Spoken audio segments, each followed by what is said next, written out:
sports. On three, busting them up. Dominate! Let's go! Defense! Get it done! Return to September when it all began with a bang. In California's soft sunset, a play for history. 96-yard run from scrimmage. Niners win it. And you remember this statement by a rookie shedding a publicized pass? Moss, he's unstoppable. Other notable newcomers would be swiftly schooled in Hard Knocks. Ryan laid through a miserable pace. And some early contenders were lost in a downpour. But the team who plays a mile high had not come back to earth. Touchdown, Broncos. The streak's not done yet, folks. Others would stretch our imagination. Stronger, faster, fiercely determined. Flutie rolling out, and he is in for the touchdown. This place is bedlam. And many judgments were hard to believe. Wow. He did not get in the end zone. By December, the season gained focus. Giants stunned the NFL. In Pittsburgh, a coach and a player accustomed to success were lost in a meltdown. New York and Atlanta were revived by fresh talent and proven leadership. And in 1998, aging champions would greet their impending twilight with full contempt. A last home field ovation for Reggie White. Now in the new year, the second season begins. In Miami, a young, tenacious defense and a hungry, celebrated veteran confront the charisma of the league's famous little big man. In Dallas, a team of big names and bigger questions is matched against a postseason newcomer with little experience but evident heart. The Cardinals win. The Cardinals are in the playoffs. Today, 4 teams, 2 games, the pursuit of 1 prize.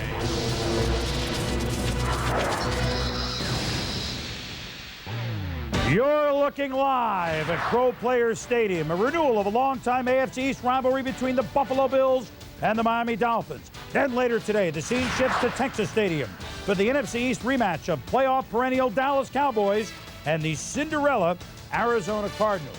Hello, everybody, and Happy New Year. I'm Chris Berman. Welcome to the Sprint Business Flex Wild Card Saturday. Frank Gifford will be with us shortly, and I'm thrilled to have with me my 12-year compatriot from ESPN, Tom Jackson. Happy New Year, Boom. Happy New Year, Tom, to you and yours. Well, let's start with your old conference, the AFC. They're up first in the playoffs, with 4 of the 6 teams coming from the AFC East. Buffalo at Miami today, both 10-6, 9-7 New England at 11-5 Jacksonville tomorrow. The big boys, Super Bowl champion Denver, and the New York Football Jets swing into action next weekend. But let's go to this game, an excellent game, Buffalo at Miami. Keys of the game, what are you looking for? Well, a couple of critical areas for the Dolphins. Number one, they have to figure out a way to run the football and take some pressure off of Dan Marino.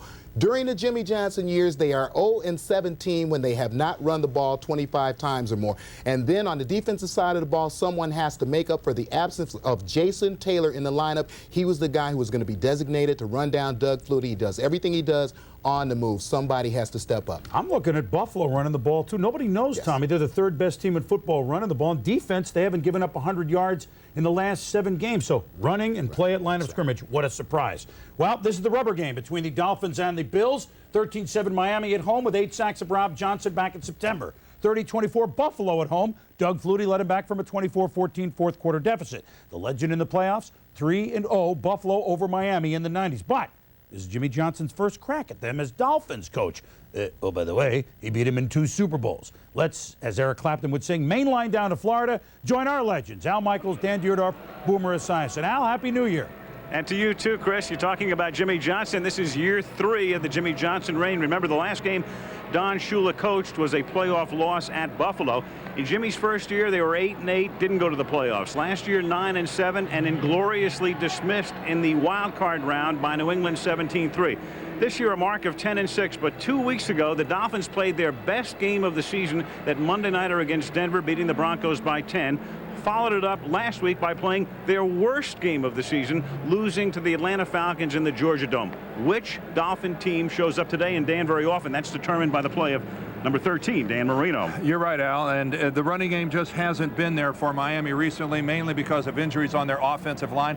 But when they have to throw the football, the guy by the name of Daniel Constantine Marino Jr. steps to the plate. The most classic drop-back passer in NFL history, the holder of every meaningful record in the National Football League. He's thrown for over 300 yards the last 3 games of the season, and he has developed confidence in a couple of his younger receivers, Lamar Thomas and Arondé Gadsden. I can't can't believe you said Constantine. That's his middle name, I didn't give it to him. Well, there's no Junior. He's a junior. He is a junior. There is no Constantine on the other side. It's a whole different type of player over here. Doug Flutie has ignited really the Buffalo Bills with his spirit and his creativity as a football player. And one of the things that he does so well is that he makes plays out of nothing. Right here, he gets out of the grasp of the San Diego Chargers and throws a first down and puts them down into scoring position, and then again comes back and does it against the Jaguars and seals a victory in the midseason. He took over for Rob Johnson, and that's exactly what he's done. He's captivated his teammates and his fans, and as Wade Phillips told us, Al,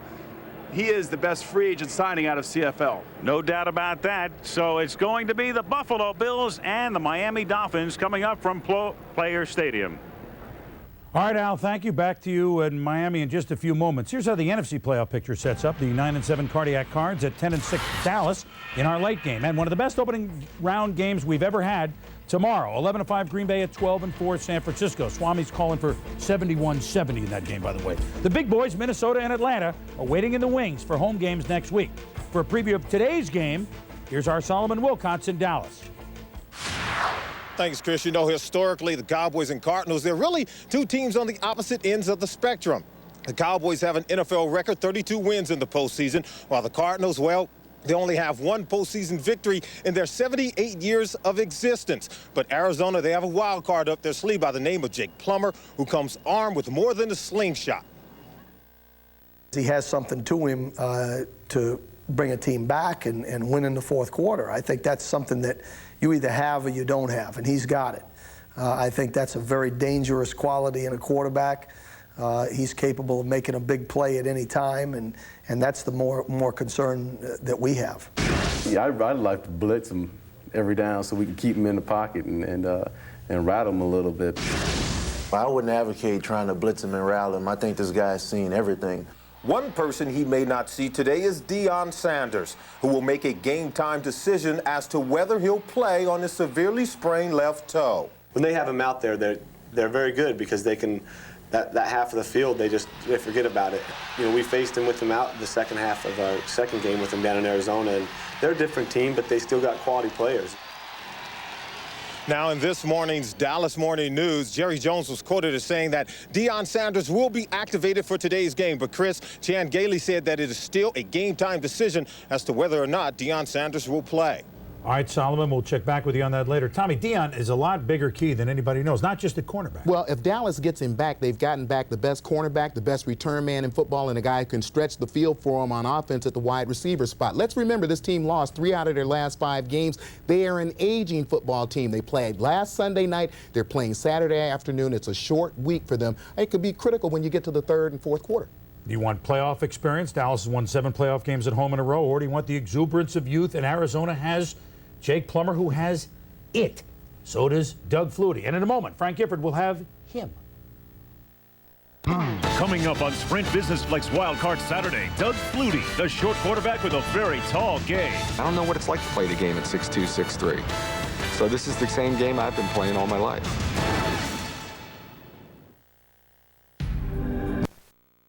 Business at home and around the world. Be direct. Dell.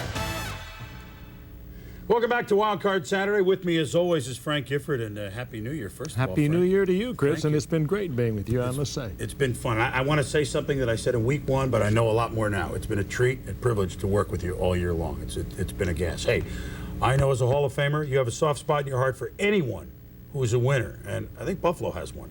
Oh, boy, they do. Chris, it's the league's leading feel-good story, how Doug Flutie, the 6-time CFL MVP and 3-time Grey Cup winner, came back to the NFL and lifted the Buffalo Bills with his adventurous and infectious style of play. But the move across the border at first looked like a very bad idea. When the greatest of Canadian football players returned home, some in Buffalo asked why.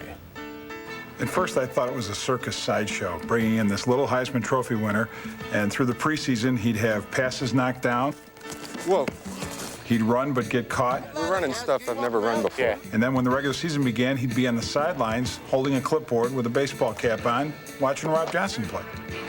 His wife, Lori, also asked the same question. Why? She knew that if I got an opportunity came down that I would do well in her mind. but she didn't believe I would get that chance. The safe, secure thing to do would have been stay in Toronto. Flutie has some room to run. Doug Flutie, touchdown! Toronto, where he was getting $1 million a year and had taken the CFL's Argos to consecutive Grey Cups. And the reason he wanted to do it is just because of that burning desire inside to just prove to himself that he could play in the National Football League, so he wouldn't have to think about 10 years down the road, could I have done it? But 24 days after signing with the Bills, Flutie was suddenly firmly the #2 quarterback. Hey, Flutes, what flag football league are you playing? Initially, I was told I'd come down, I'd have a shot to compete for the starting job. They didn't know who they were bringing in, all that. And sure enough, they brought Rob in, they re-signed him to a new contract, made him the starter. I was just hoping to get into a few games, at that point, just make a contribution. In Week 7, the $25 million starter, injured, was replaced by a $275,000 ex-Canadian star. This is how his first NFL start in 9 years ended. A broken play, a brilliant recovery. I turned to pitch it, he wasn't there, he went up the middle, so I started to try to give him the ball and had a fraction of a second to the side. Now I got to take it around the corner. Here's Flutie rolling out, and he is in for the touchdown. You can see some eyebrows starting to raise, like well, maybe that Flutie magic really does take place. I think it made our players certainly feel like that we could win against anybody. He wound up owning this town. He could have run for any political office and won. It's not just a story about Doug Flutie going back to the National Football League. It's a story about the rejuvenation of a city, of a league that has seen a player who was let go 8 years ago come back and do something magnificent. The whole reasoning for me to leave the CFL, to come to the NFL, was to take the next step. I'd won some Grey Cups and done a lot of great things up in Canada that I was very proud of. But I wanted to take that next step. I want to take a run in the Super Bowl and see what that's like. Doug Flutie is the single best thing to happen to the Buffalo Bills since Jim Kelly arrived in 1986. Doug's $275,000 contract we spoke of was loaded with incentives. And with all of his performance bonuses kicking in, such as victories and playing time, Flutie has earned about $2.5 million. And he'll get another $100,000 for today's playoff game, with more on the way if the Bills keep winning. Despite having to dig deeper, this is still a contract the Bills would gladly sign any day. We'll be right back. Coming up on Sprint Business Flex Wildcard Saturday, future Hall of Famer Dan Marino. We got a home playoff game. We got a pretty good shot, and with our defense playing good, we could beat anybody. How about Dan Marino? 1984, second-year quarterback, made it to the Super Bowl, but the Dolphins lost. 85, the Dolphins lost the championship game to the Patriots. But surely Marino would have many other opportunities. Well, as we go back to Miami and join Al Michaels again, Marino's reached only one other title game, Al, in '92, when he lost on this very field to Buffalo. So isn't the clock ticking a bit? It is, of course, because he's 37 years old, 16 years in the league, the 9th time he's been in the playoffs, part of that great class of '83. The valedictorian is now John Elway. He has that Super Bowl trophy. Jim Kelly went to 4 Super Bowls, never held the trophy aloft. Can this be Dan Marino's year? That's the big question. I sat down and spoke with Dan last night.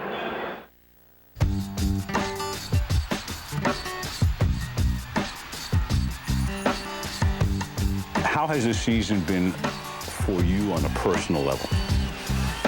It's been pretty satisfying because we're in the playoffs, but in some ways too it's tough because it felt we're a better team than what our record is, and in a couple big games that we should have won, we didn't. But I feel we got a home playoff game. We got a pretty good shot, and with our defense playing good, we could beat anybody. You're one of the last of a breed. When you look at your playing career, all it says in the left-hand column is Miami. Mm-hmm. Could you ever wear another uniform? No, I don't think so. I wouldn't want to play anywhere else.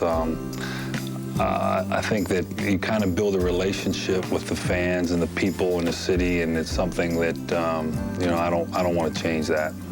What did you think last year when you saw John Elway up on the podium holding that trophy?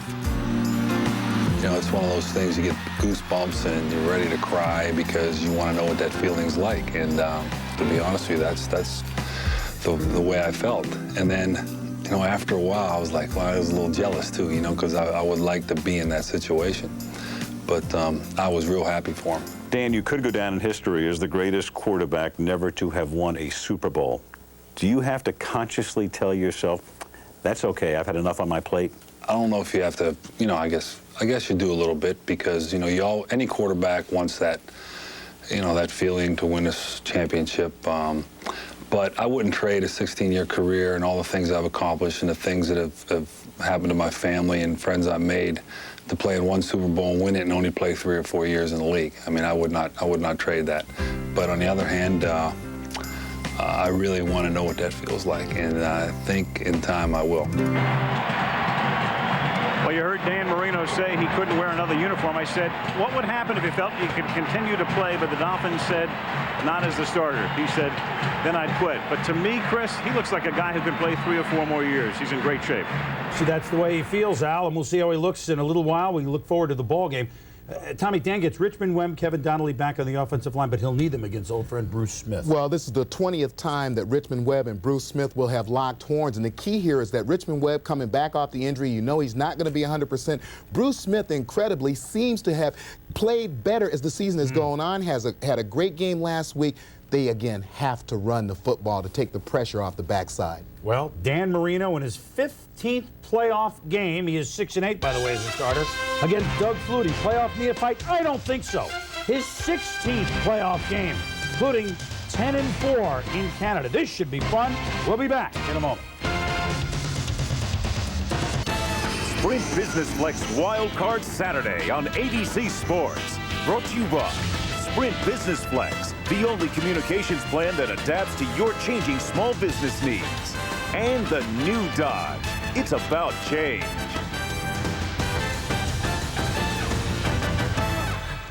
Tom, always excited. We're kicking off the playoffs. Yes. We've been waiting all year. Hey, Buffalo's the 5th team ever to make the playoffs starting 0-3. The point here, so they finished 10-3, 11-2 if you discount the New England fiasco. Miami finished 3-3. Momentum, Buffalo. What are you looking for here? Well, special teams always loom large in the playoffs. When you look at the return men, Kevin Williams for the Buffalo Bills, the former Dallas Cowboy, I think that Terrell Buckley for the Dolphins at some point will provide some field position for Dan Marino. Miami is 7-1 at home. They allow barely over 10 points a game. They will be the team to dictate the tempo. If Buffalo gets frustrated with Miami's tempo, it'll be a good day for the Dolphins. Coming up, Bills at Dolphins.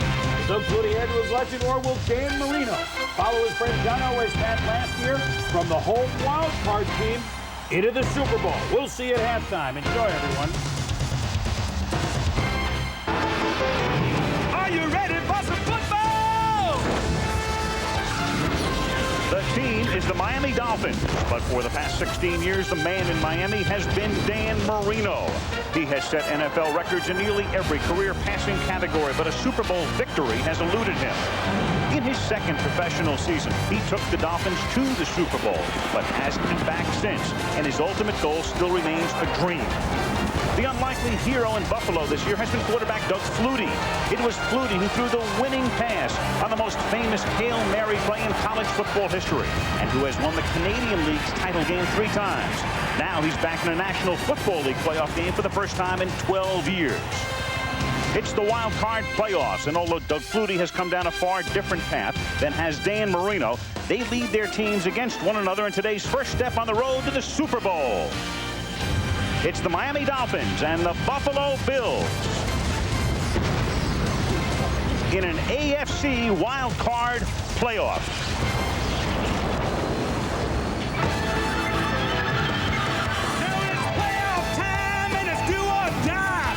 Team lives, the other says bye. The winner gets glory, fame, and cheers. The losers gotta wait till next year. You better be ready, strap in and hold tight. It's time to kick off this wild card fight. Hit it! Come on and hit it! Come on and get ready! Are you ready for some football? A postseason party! Get this big blast started. Let's get those helmets crashing. This place will ignite. It's the NFL playoffs coming on. That's right. And welcome to South Florida on this second day of 1999. Cloudy, temperature in the upper 70s.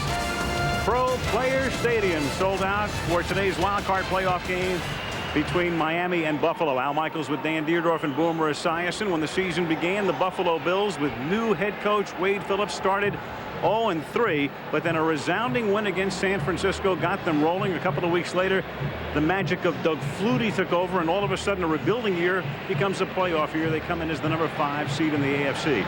The Miami Dolphins started the season 3-0, had aspirations to win the AFC East, but 2 losses to the New York Jets along the way did them in. They've been inconsistent down the stretch. Need to win 3 games to get to the Super Bowl, which we played here on January 31st, but at least, Dan, one of those 3 is at home, and that can make a big difference. Well, they love it here at Pro Player Stadium, Al. 7-1, and it's already been documented. The reason they're 7-1 at home, they only give up 10 points a game here, and it's because this is the best defense in the league as far as allowing points scored. They're leading the NFL, and they are going to be the determining factor how far into the playoffs the Miami Dolphins go. They are young, they are very fast, and they are very aggressive on the corners. And if we have a premier matchup today, it's Buckley and Madison against Moulds and Andre Reed from the Buffalo Bills. If they throttle that passing attack, Miami feels that they'll win the game. Defensively, Boomer, Buffalo's pretty good as well. Hey, the Bills can bring it too. You know, they're number 6 overall in the NFL on defense, but with Phil Hansen, one of their defensive ends, out and a young, inexperienced secondary due to injury, hey, if I'm Miami, forget the running game, start throwing the ball, and that's where the onus now has to be put on Bruce Smith, the great pass rusher of the Buffalo Bills. He has to put pressure on Dan Marino. Dan Marino now all of a sudden has confidence in his young wide receivers. If the Miami Dolphins today, Al, are going to win, I think it's going to be through the air with Dan Marino finding those wide receivers. And if he plays the way he did in that Monday night game 12 nights ago, they've got a great chance to win. Buffalo and Miami coming up.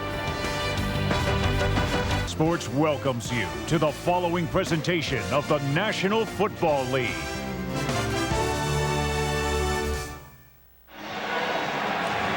Back at Pro Player Stadium, this is the second time the Dolphins have faced Doug Flutie at quarterback. Jimmy, what are you going to do to contain him? And are your defensive back, as Flutie says, going to be holding and tugging their receivers? Well, obviously, Flutie was trying to talk to the officials on that. But, you know, it's difficult to contain Flutie, but I think if we remain in our coverage, even when he gets out of the pocket, I think we'll be fine. See if it happens. Thanks a lot, Jimmy. Back to you, Al. Thank you, Leslie. Doug Flutie will get the ball because Buffalo will receive. Commentary for today's game can also be heard in Spanish by pressing the SAP button on your remote. Olindo Mare to kick off. Cloudy here in Miami. It rained hard but briefly early this morning. Field in good condition. Kevin Williams back to return the kickoff, and wild card weekend is underway. Fielded at the goal line and a fake handoff, and that doesn't fool the Dolphins special teams as he gets tackled up at the 17-yard line. Coming down to make the hit, Ihani Owezike, the former San Francisco 49er. Doug Flutie, who began the year as the backup to Rob Johnson. Johnson suffered a rib injury against Indianapolis early in the season. Doug came in, led them to a victory, led them to that tremendous and thrilling win against Jacksonville. Smith and Gash in the backfield, Moulds and Reed outside. Johnson, the tight end, get to the line in a moment. At the 17-yard line, first down. Crowd already in full throat as Flutie goes to the air, going deep from Moulds. He's been their big play man all season long, and Moulds loses the football. It's caused by Buckley, picked up by Marion at the 10. Here comes Brock. Back to the 30, and Marion goes down. What a way to begin the game. No flag. Oh, man. Eric Moulds is a guy who has averaged 49 yards per touchdown catch, and it looked again as if he'd be off to the races for another huge one from 83. But the ball is jarred loose by Buckley, who'd been beaten.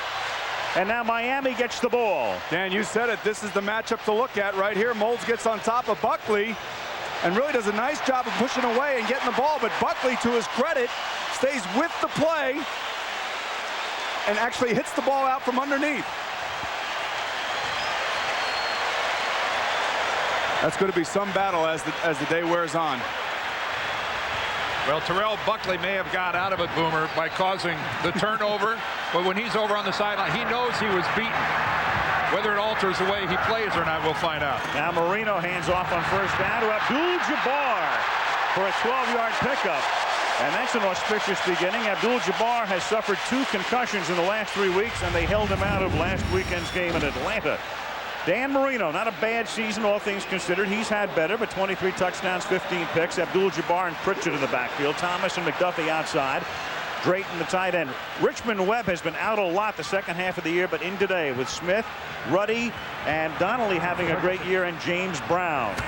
First down at the 41-yard line. In the opening moments of a wild card game. Marino under pressure throws and hits Abdul-Jabbar. Sought the safety valve over the middle. Gets him at the 46-yard line. Pressure put on by Marcellus Wiley. They're missing Phil Hansen up front. Wiley will take his place. The Bills play a 3-4. Wiley, Washington, terrific on the nose, and of course the great Smith. Rogers, Hollisek, Howard, a good-looking rookie, and Northern. Irvin and Jackson are the corners. Henry Jones and Kurt Schultz are the safeties. Thomas Smith is gone. He's a great cornerback. And again, with Hansen gone, they are minus 2 very key defensive people. 2nd and 5 from the 46-yard line.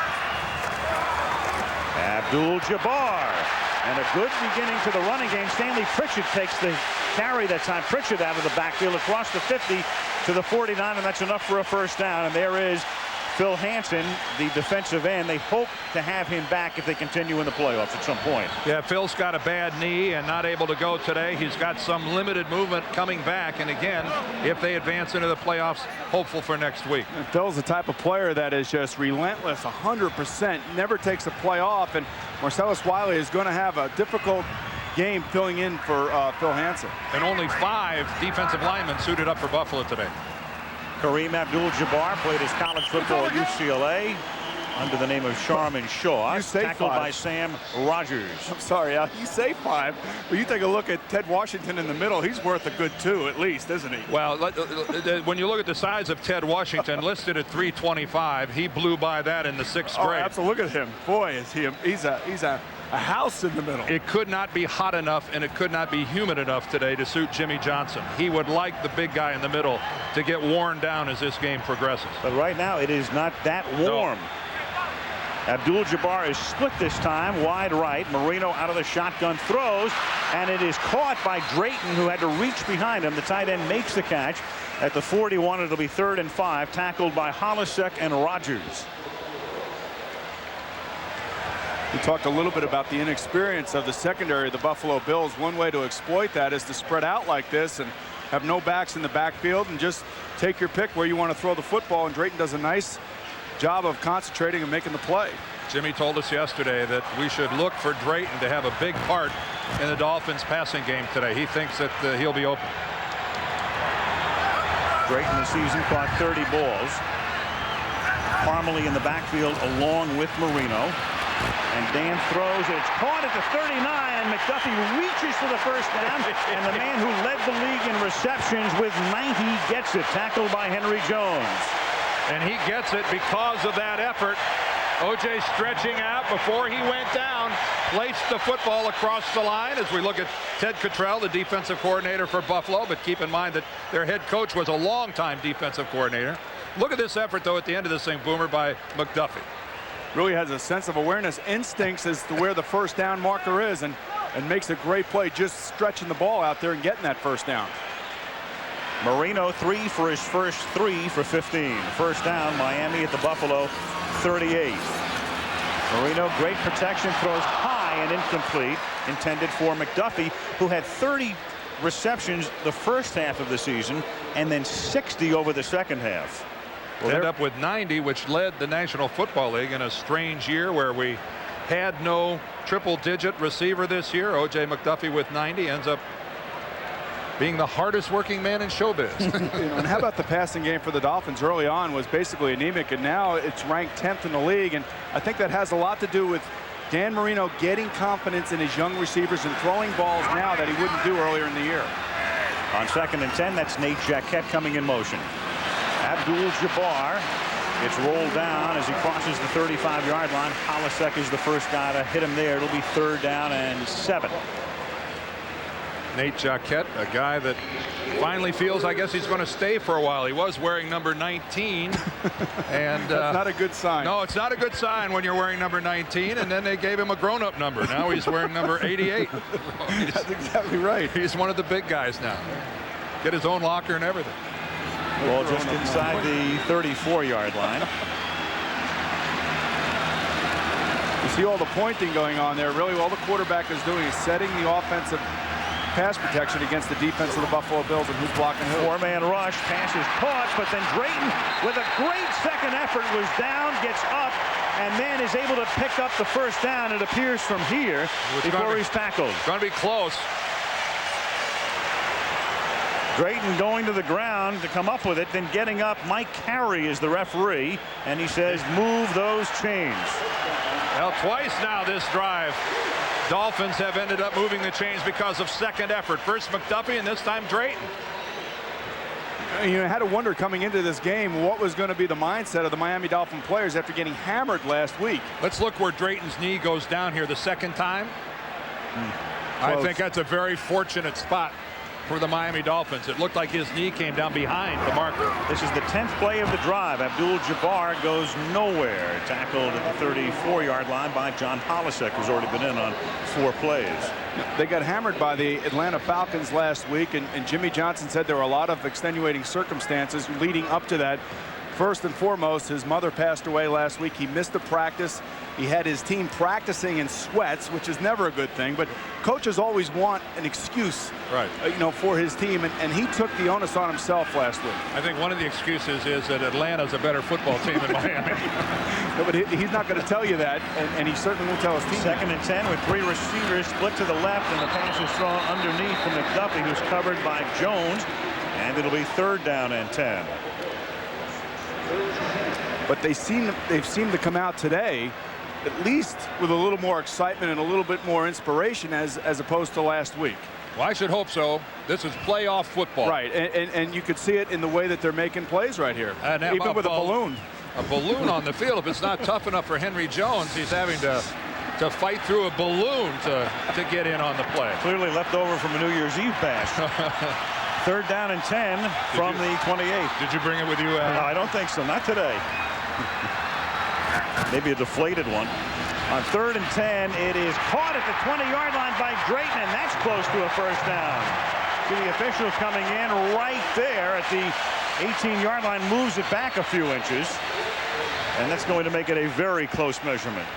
One of the reasons that Jimmy Johnson probably said that Drayton was going to have a big day today is when they split him out like this, you could see they leave him uncovered and they blitz a linebacker, and all he does is go up and turn around and find the hole in the zone. And Dan Marino throws the football before he turns around and gets it. When you blitz Marino like that, Boomer, as we all know, with that release of his, in a way you're kind of playing, if he's got the receivers heady enough to make their adjustments, he will get rid of the football. And again, it goes back to him gaining confidence that the season has gone on with the passing game and with his young receivers. And this is a guy here, Drayton, that should have more than 30 catches. He's big. He's a big player, and he can run the football and make plays for you over the middle. They just did make it. That would have set up, if they were a couple of inches short, a very interesting strategic decision. With 4th and inches, Miami is the one team in the league that can't make a 4th and 1. They were 0 for 4 this year. They don't have that big bulling back to go in there, but Johnson doesn't have to worry about making the call here. There is a good look at that blitz where Sam Rogers comes in untouched, but Dan, ready for it, unloads early. Miami, a team that loves to pass in the red zone, far more so than most other teams in the league. And they're there now inside the 20, halfway through the opening period. They begin on the ground, and Abdul-Jabbar gets smacked back at the 19 by the rookie Sam Coward out of Florida State. When the Dolphins get into the red zone, Ted Cottrell, the defensive coordinator, knows all of the numbers, and they're reflected in that panel right there. They run 42% of the time, throw the ball 58% of the time, and they're the 3rd most pass-oriented team in the league, only behind the Packers and the Colts. The strength of the quarterback has something to do with that, but aggressive for the Colts with a rookie at quarterback. On 2nd and 10, Marino surveying, guns, and it's incomplete for Drayton. The defender had fallen down. Drayton had gotten free. Sam Rogers, the linebacker, went out with him and fell down, and Drayton just couldn't get there. Really nice play this time that the Miami Dolphins know that the Bills are going to play man coverage. They send Drayton in the flat, and then he just runs flat and up right here. It's something that you could call right on your playing with your kids out in the street, run a flat and up, and that's what it is. And Danny, all he has to do is pull the string a little bit. Just float it out there. Try not to be so perfect with the pass. He wants that one back. That was on him. 3rd down and 10. The Dolphins have converted each of their 3 third down opportunities on this drive. Danny over the middle. That's caught at the 15-yard line by Aranda Gadsden, well short of the 1st down, and the field goal unit to come in. Dan, if I'm impressed with something, I'm impressed with the fact that they can hold out Bruce Smith that whole series, not one pressure. I'm impressed for Miami in the sense that they are going to now have an attempted field goal at the conclusion of what looked like catastrophe with that completion to Moulds by Buffalo in the first play of the game. Game started with Buffalo had it for the first play, and Miami's had it the rest of the way. The rest of the way is almost 9 minutes. This is a 32-yard attempt by Olindo Mare, and he gives Miami the early lead.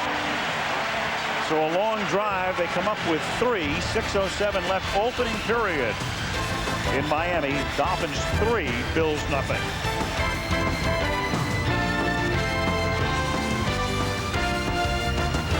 Tuning in, Doug Flutie is 1 for 1 for 65 yards. Dan Marino is 6 for 9 for 35 yards, but the Dolphins have the lead because Eric Moulds fumbled on the first offensive play of the afternoon for the Buffalo Bills. Bruce Smith and his defensive unit were on the field for almost 9 minutes, and Miami leads 3-0 on a Mare field goal.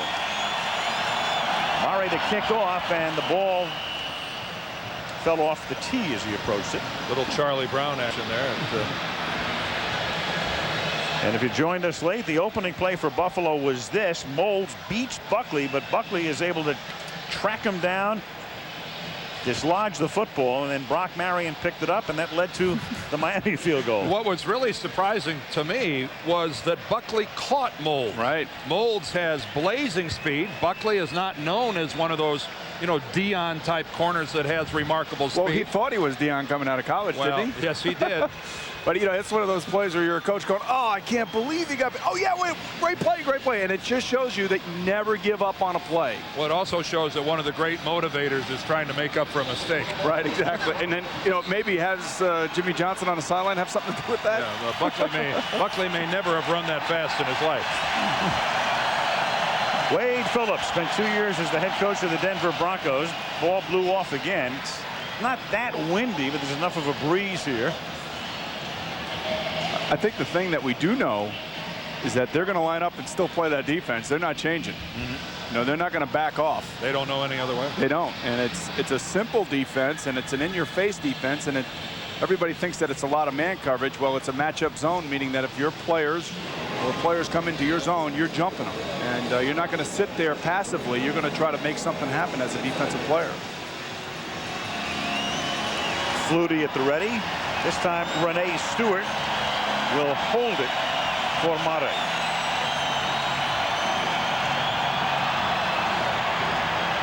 Short kick. Fielded at the 15 by Kevin Williams. Back to the 29. He's tackled there by Brian Walker. 5:58 left in the opening period. Miami 3, Buffalo nothing.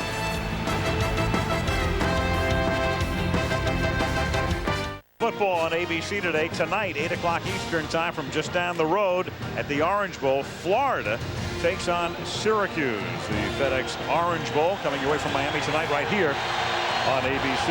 So this game, and you've got Dallas, Arizona, and the Orange Bowl tonight. Buffalo down 3-0 from the 29-yard line. They begin with Flutie out of the shotgun in a 5-receiver set.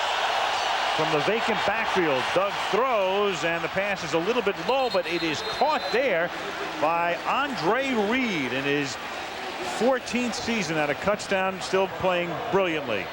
Offensively, the line, Fina, Nails for the injured Brown, Ziegler, Panos, and Ostrowski. Jamie Nails doing a nice job replacing Reuben Brown, who's so good that he's going to the Pro Bowl as a starter. Miami's defense, Burton, Bowens, Gardner, and Mixon up front. Bowens goes to the Pro Bowl. Rogers, Thomas, and Jones are the backers. Buckley and Madison the corners. Jackson and Marion are the safeties. Buckley and Madison each intercepted 8 passes this season, but neither goes to Hawaii. 1st and 10 from the 39-yard line. And they give the ball to Antoine Smith. And if you haven't followed the Bills closely this year, Antoine Smith is now clearly the #1 guy. He carried the ball 300 times. The great Thurman Thomas is the change-up man, the third down guy, and the mentor for Antoine Smith. Doug Flutie told us last night how important Thurman Thomas has been to him, helping him set pass protections in the backfield in their shotgun formations, and just what he's meant to them on 3rd down and even in big play situations. And in a passing situation here, Thurman is in the game. Thomas lined up behind Flutie on 2nd down and 9. Flutie taken off. And Doug slides to a hold at the 46, and that's a 1st down, something he has been doing since he was at Boston College. He's just got such great instincts when he drops back. And, you know, we were talking to him last night, and I was asking him, you know, when you drop back in the pocket, how do you see guys? He says, well, you know, my pre-snap reads are really the key for me because I can get a sense of what the defense is doing. And right here, his pre-snap read was that they were in man coverage, meaning nobody's covering him. So he knows if his player's not open, he can take off with the football. There is Reuben Brown, the left guard of the Buffalo Bills. As Al mentioned, going to the Pro Bowl for the 3rd time, one of the most dominating offensive linemen in the league. They blitzed. Flutie rolling the other way. A little dump off like a shot put to Smith. And Antoine Smith is a guy who has caught 5 passes all year. So you talk about an improvisation. Yeah, 5 during the regular season. 300 carries, 5 pass receptions. But there was one right there. Well, and of course, if you're Miami, you're going to pay no attention to him whatsoever. You're George Hill putting together your plan. You're not taking him into consideration. And he's probably #5 on Flutie's checkdown list. But there he was. You're liable to see anything from #7 out here today. 1st and 10 from the 34. 3.5 to go in the period. 3-0 Dolphins. And this is Thomas. So they're moving Smith and Thomas in and out, in and out. Gain of a couple. 2nd down. Let's go to Leslie Visser. Leslie. Al, Doug Flutie said moments before he took the field, this is what you play for, single elimination.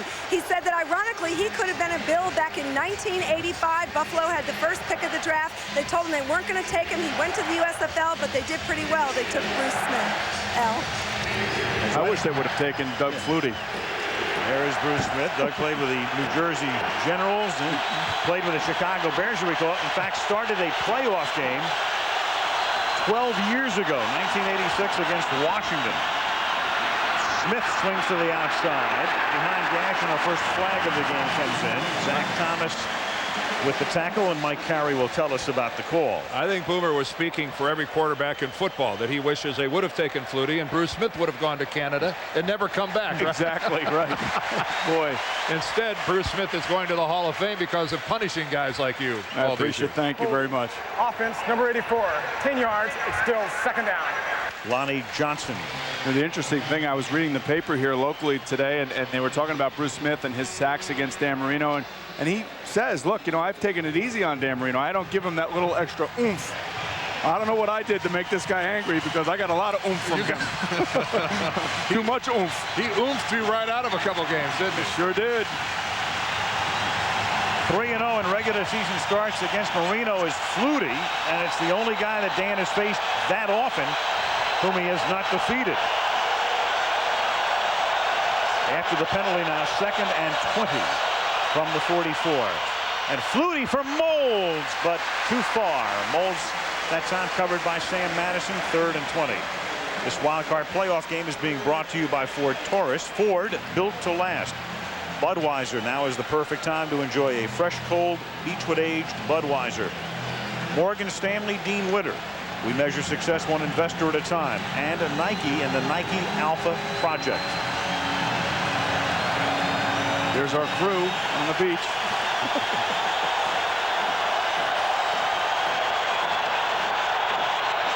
Third down and 20. From the 44. Crowd roaring. Flutie for Moles, and that's tipped incomplete. Good coverage that time. Sam Madison got a hand on it. You talk about drawing a crowd. There were 4 Dolphins in the neighborhood. And Madison versus Flutie, one of the really good stories here this afternoon. As Al mentioned, Doug working the officials, talking about how Madison and Buckley clutch and grab. Madison's reaction is he's too short to see over the line of scrimmage, and if he bothers to come downfield, we're going to tackle him and stuff some Flutie flakes down his throat. He said throat. It was reported as throat. Yes. Well, it's, it's a nice friendly rivalry we got going on here. This is Chris Moore to punt. High nice floating kick. Fair catch called for and made, and contact is made at the 10-yard line. That was McDuffie hauling it in. Porter made contact, but the officials say no big deal.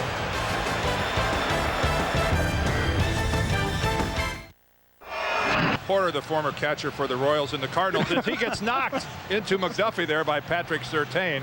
That's why no flag. Dan, very good. A baseball historian. Yes, sir. Thomas Smith, the cornerback, and he's a terrific defensive back, but not only inactive today, but probably with a knee injury. Even if they were to make it to the Super Bowl, they're not counting on him.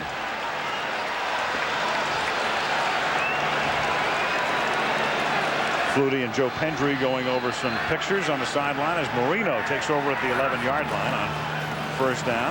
They begin on the ground. Abdul-Jabbar bolts forward to the 20-yard line, and that's a 9-yard pickup, setting up a 2nd and 1. No, it seems to me, Dan, that one of the reasons that the Dolphins obviously want to run it is to take some of the pressure off of Dan Marino, but I think it's also to kind of pound a little bit at Ted Washington and make him get up and make him fight. And right now he's leaving the field. It looks like he's got dinged a little bit, but I would think that's a pretty good strategy going into the early part of this football game. And they've got Donnelly, their best run blocker at right guard, back in the lineup, and Richmond Webb returns at left tackle. Huge pluses for Miami. Pat Williams replaces Washington, and that's a first down. And again, moving through the middle on 2nd down and 1 is Abdul-Jabbar. And one of the things we are seeing is that the Dolphins are running right. They're running away from number 78, Bruce Smith, and you can see right here he's got to fight a double team. And this is what you do to great football players. You don't leave him on an island one-on-one with players that are not of his caliber. So you try to get 2 guys on him, and it takes a great football player like Bruce Smith to fight both of those guys off and make the tackle. Meanwhile, Troy Drayton is on his way back to the locker room right now, the starting tight end for the Dolphins. Frank Wainwright is in here. And in the waning moments of the period, there is a flag thrown and interference up at the 39. Lamar Thomas, the receiver, covered by Ken Irvin. They're going to call pass interference on number 27, Irvin. Now the discussion is whether or not the ball was catchable, I believe. The ball looked to be well out of bounds. You can watch Irvin here, 5 yards. Well, you can't do that. No. You got to let him go. No, and the ball wasn't well out of bounds. That was a good throw and a good catch by Thomas, but you're right, rode him well beyond the 5-yard limit. Got to wipe off my glasses here. Defense, number 27. From here, it looked like that ball sailed out of bounds. Oh, I know. Good, absolutely a good catch by Thomas. Must have a speck on my glasses, right? Clean these things off. It's the daytime. We're night animals. You know what? Maybe that's We're night animals, Dan. I am squinting. I'm not used to this. Put another wrinkle in that forehead of yours. Oh, here we go. 12-yard penalty. It's worrying about what you're going to say. That's what's doing it. From the 35-yard line, Abdul-Jabbar. You'll notice that he just has the Abdul on the back of his shirt because he was sued by the other Kareem Abdul-Jabbar, basketball's Kareem Abdul-Jabbar. And as part of a settlement out of court, he agreed that he would only wear Abdul on the back of his jersey, and there's no report as to whether he'll be sued by Paula Abdul now. But so can I sue Chris Berman then for using Boomer? Absolutely. I'm going after him, baby. Absolutely. That means the verdict is unanimous. It's happening. And you'll get sued by Arliss. That's the end of the quarter. Miami 3, Buffalo nothing. Back we come after this message and a word from our ABC stations.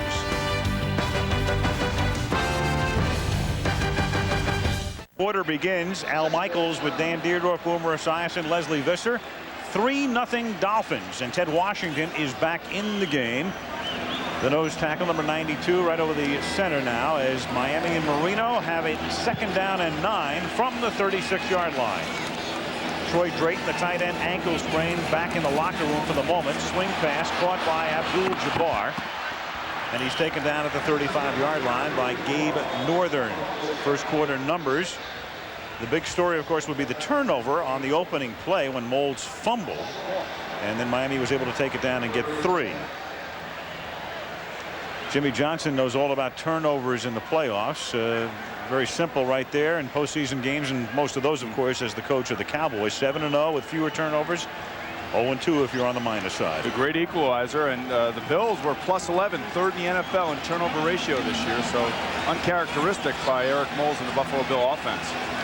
3rd and 10 from the 35. Marino slipping out, throws over the middle, finds the open man in Bills territory. Ed Perry, the number 2 tight end, in a 1st down. So a 3rd and 10, a big conversion all the way to the Buffalo 43. On the depth chart, Ed Perry is the number 2 tight end, but as far as the passing game is concerned, he's barely number 2. He had 25 receptions on the year to Drayton's 30. And this is why. He's good in space for such a big guy. Sits down, finds the open area. And I love the way he looked it in, and then look what happens here. He ends up 6 or 7 yards beyond where he was first contacted by a Buffalo DB. 22-yard gain. Dolphins 1st and 10 at the 43-yard line. To the ground again. Abdul-Jabbar running well early on. Picks up about 6. Abdul-Jabbar, the last time we saw him, that Monday night game 2 weeks ago against the Denver Broncos, 15 carries for 5 yards. That's a bad night. But a different offensive line in front of him this week. You know, when you look back to that Denver game, I mean, it was a lot of throw in that game, but now they have Donnelly back. They have Richmond Webb back. They have a little bit more cohesion on that offensive line, and it's certainly going to help a running back. And in a great case of covering for your teammates, Dan Marino threw 4 touchdown passes. Yeah, not a bad deal. Yeah, if you can't run, at least you can pass. 3 of those to Lamar Thomas. 2nd down and 4. Marino pump fakes and then gets wrestled down. Marcellus Wiley spins him down at the 46-yard line. Oh, and gently places him down too. It's a designer sack. Dan Marino talking to some of his offensive cohorts, telling them he did not really appreciate the Gucci placement that he received right now. I don't know, is this respect, or is it just that Marcellus got back there and really didn't have a chance to... Dan kind of went down a little easy too. Maybe Marcellus didn't want to get down and get dirty. That was gentle. That was gentle. Marcellus was very kind. And a gentler world. 3rd down and 11 as Marino fires and contact is made, and here comes the flag. Kurt Schultz hit Rhonda Gadsden a half-second too early, to the dismay of Wade Phillips, but it's going to go against Buffalo. From here, it looked like it was the correct call. Schultz just trying to make a beat on the player and got there right before the ball arrived. And you got to kind of quell your aggressiveness a little bit when you're back there. You just have to try to time it a little bit. Defense, number 40, automatic. 1st down, snap. You talk about huge plays in a game, and this certainly is one. You can see Kurt Schultz just getting to Gadsden right before the ball gets there. Well, and he grabs his left arm and just pins it to his side. It's all timing when you're a safety, making that hit across the middle. 2nd pass interference call against Buffalo. Pat Williams in place of Washington here, 1st down from the 30-yard line. And tackled right at the line of scrimmage. So Williams, the man replacing the Pro Bowl bound Washington, makes the hit. And that's about as hard as Kareem Abdul-Jabbar has been hit all day. That was a solid tackle by Williams. And again, this is a story we've got to watch as this game goes on. The longer Miami keeps the ball, and here they are now in the midst of another long drive. Only 5 defensive linemen today suited up for Buffalo. Out comes the sun. The field is wet. It's going to be very humid, and it's getting warmer. 2nd and 10 from the 30. 3-0 Miami early in the 2nd quarter. Marino throws, miscommunication there because going down the sideline was Awezike, and he's a guy who's only been here for a few weeks. The former 49er, he's going to the end zone, and Marino's throwing outside. 3rd and 10. I just saw Dan Marino. I'm sorry, go ahead. Well, here it is, Boomer. ABC wants to congratulate the practice. Emmy winner for Best Drama, now been honored with 3 Golden Globe nominations, including Best Drama. It's the practice. It's tomorrow on ABC. Well, I was going to say that Dan Marino and Uwezike need to practice more together. Very, very good segue. You should win a Golden Globe for that segue. You are hot. Really, actually, Dan Marino said, hey, it was my fault. I think Uwezike did run the right route. 3rd down and 10.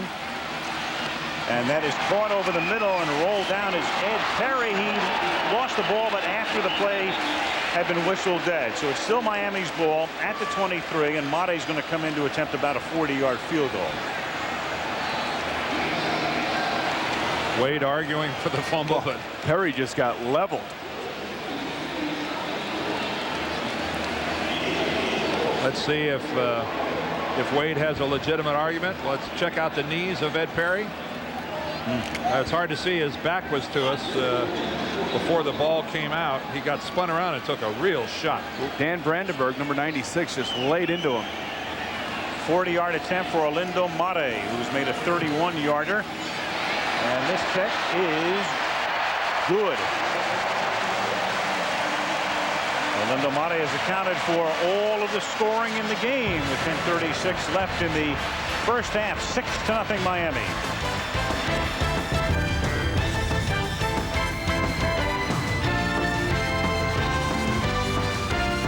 Online is Inside the Game with live action, interviews, post-game analysis, and live polls on the web at ESPN.com.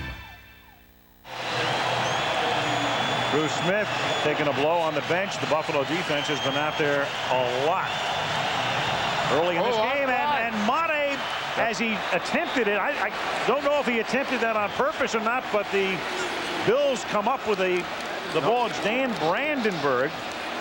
No way that was attempted. That was something that came off of his off the tee. Bruce DeHaven is the special teams coach. Another peek here. Oof. Maybe it was attempted. He's been known to do that before. Could you kick it that bad on purpose?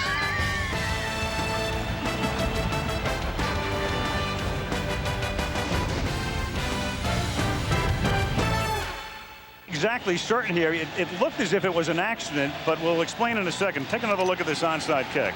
Look to the left side of your screen. Some of the Dolphins swinging that direction as if they were anticipating that onside kick. And guys blocking downfield like it was an onside kick. My guess is that was intentional. But boy, what a gamble. Look at Buffalo's field position. Tremendous. The ball at the 42-yard line as Flutie puts it on his hip. Great protection. Finds Moles. Has him at the 6-yard line. Moles gets free despite being doubled. 1st and goal. Got inside Buckley. My statement is why? Why even try that? I mean, your defense is holding down the Buffalo offense for the most part. And on this particular play, if Doug just lets it go and flies out there, it's going to be a touchdown. He underthrows the ball severely. Well, the NFL Competition Committee even talked about this last fall. Let's take another look at the Moles catch right here. You can see if Doug just lays it out there, Moles can go and get it, but he underthrows him, and instead of being a touchdown, the ball's on the 5-yard line. 1st and goal from the 5. Moles 2 catches for 102 yards, but the other one resulted in a fumble. Out of the eye, they give it to Smith following Gash. And Smith moves the pile to the 1-yard line.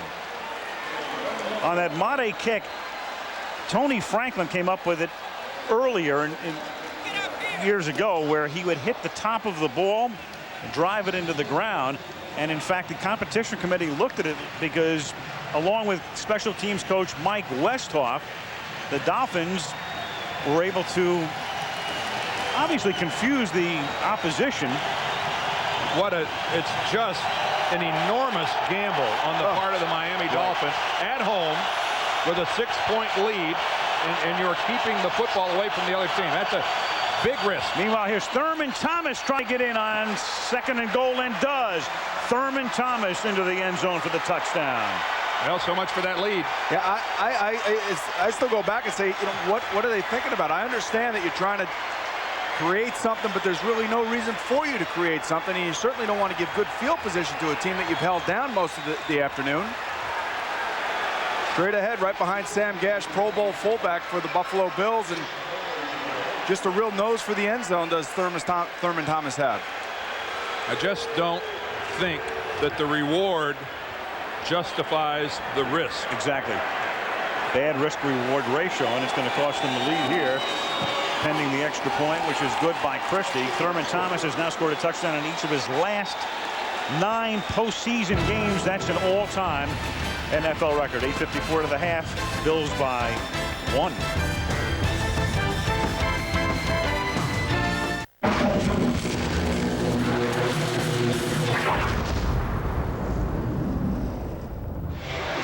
Mike Westhoff is a special teams coach, and he's one of the better ones. He learned that onside kick from Tony Franklin in 1988.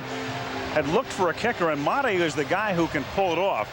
So we're going to assume that that was an intentional onside kick, which, you know, they may dispute for the moment until everybody realizes it was. And they've attempted 3 this year and recovered 2. There's no disputing the fact that it was an intentional onside. You could see it on the replays, but Dan, you and I have been discussing here now for the last 5 or 6 minutes. Why would you do something like that, especially when your team is basically controlling the football game? We don't want to be labeled as second guessers sitting up here. Even if they would have attempted it and recovered it, we would still be sitting here scratching our heads going, wow, can you believe that they took that large of a risk? This is playoff football, and you're in the lead. Sometimes you can outsmart yourself as Christie kicks off, and it's taken at the 6-yard line by the rookie John Avery, their #1 pick out of Ole Miss. Flags all over the joint. I've never seen this many flags. I mean, just a ton of flags. You might as well forget this. This doesn't mean anything right here. This is exhibition football. And we've got an injured Miami Dolphin back at the 22. Dwight Hollier. Hollier is still down on the ground, and he appears, he's trying to get up. And this one will come all the way back. There were some vicious collisions down here, but certainly the holding was seen by at least 4 officials. There's 4 flags down there. On the receiving team, number 57, 10 yards, first down. Would have been a 79-yard return. O.J. Brigance for holding. Johnson checks the replay. Buffalo by 1. National championship game coming your way. The Tostitos Fiesta Bowl from Sun Devil Stadium in Tempe. Monday, 8 o'clock Eastern, 5 Pacific. #1 Tennessee against #2 Florida State. And you can play the Primetime Player interactive game on your computer along with that game on Monday night. From the 11-yard line, first down for the Dolphins, who trail by 1. This is Abdul-Jabbar, and he gets wrestled down, and a flag comes in for what appeared to be a face mask violation. Well, look at the guy who called it, though. He came from like 35 yards deep. He did. The official who called it, you would think, had the worst angle of all. If it is face mask, he might have called holding. No, he called face mask. Well, you know what? I could have called it from up here, and I was further away than he was.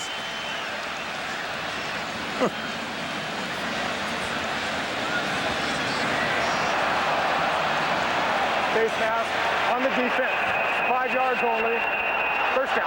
That's Wayne Simmons. Last time we saw Wayne was the Monday night massacre in Kansas City. That was the last time Wayne saw Kansas City. That's right.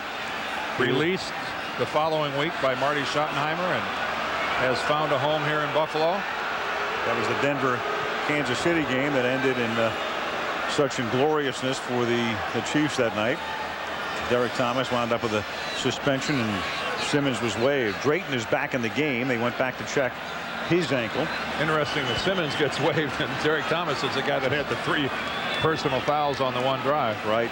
And Simmons makes his way into the playoffs. It's first down and 6. From the 15-yard line, Buffalo on top by 1.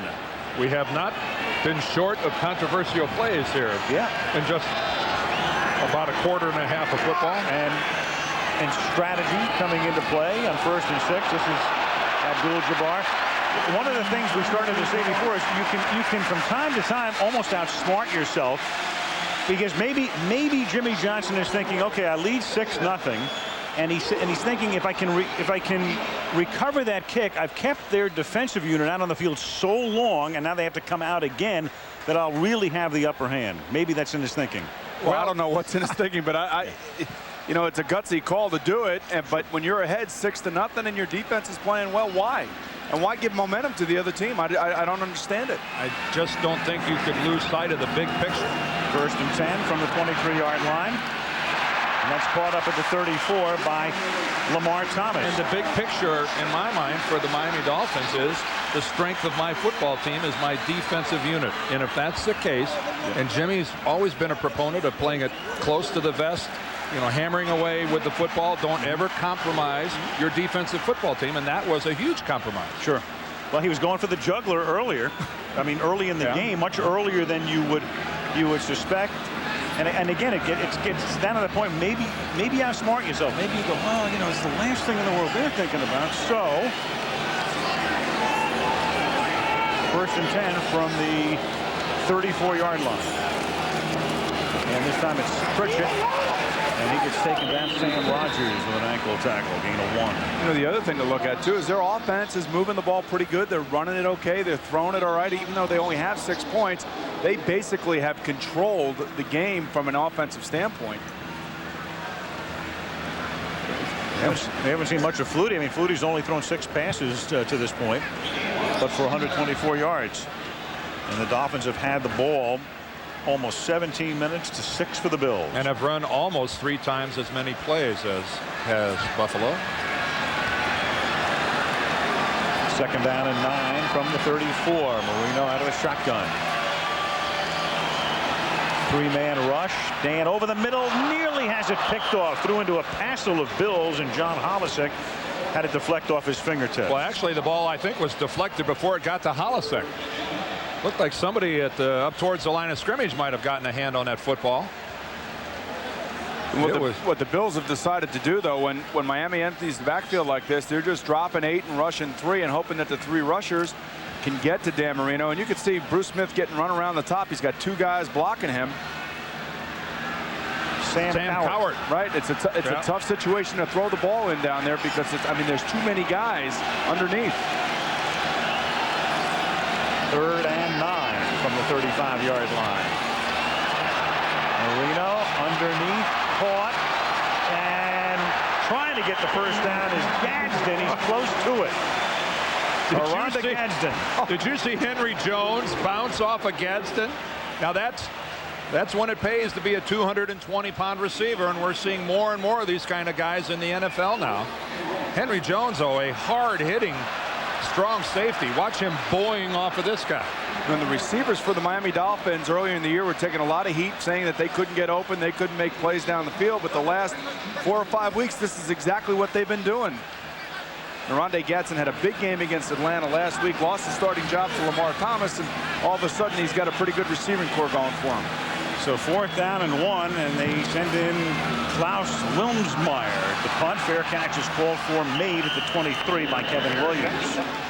5:10 left in the opening half, opening wild card game of 1999. 7-6 Buffalo.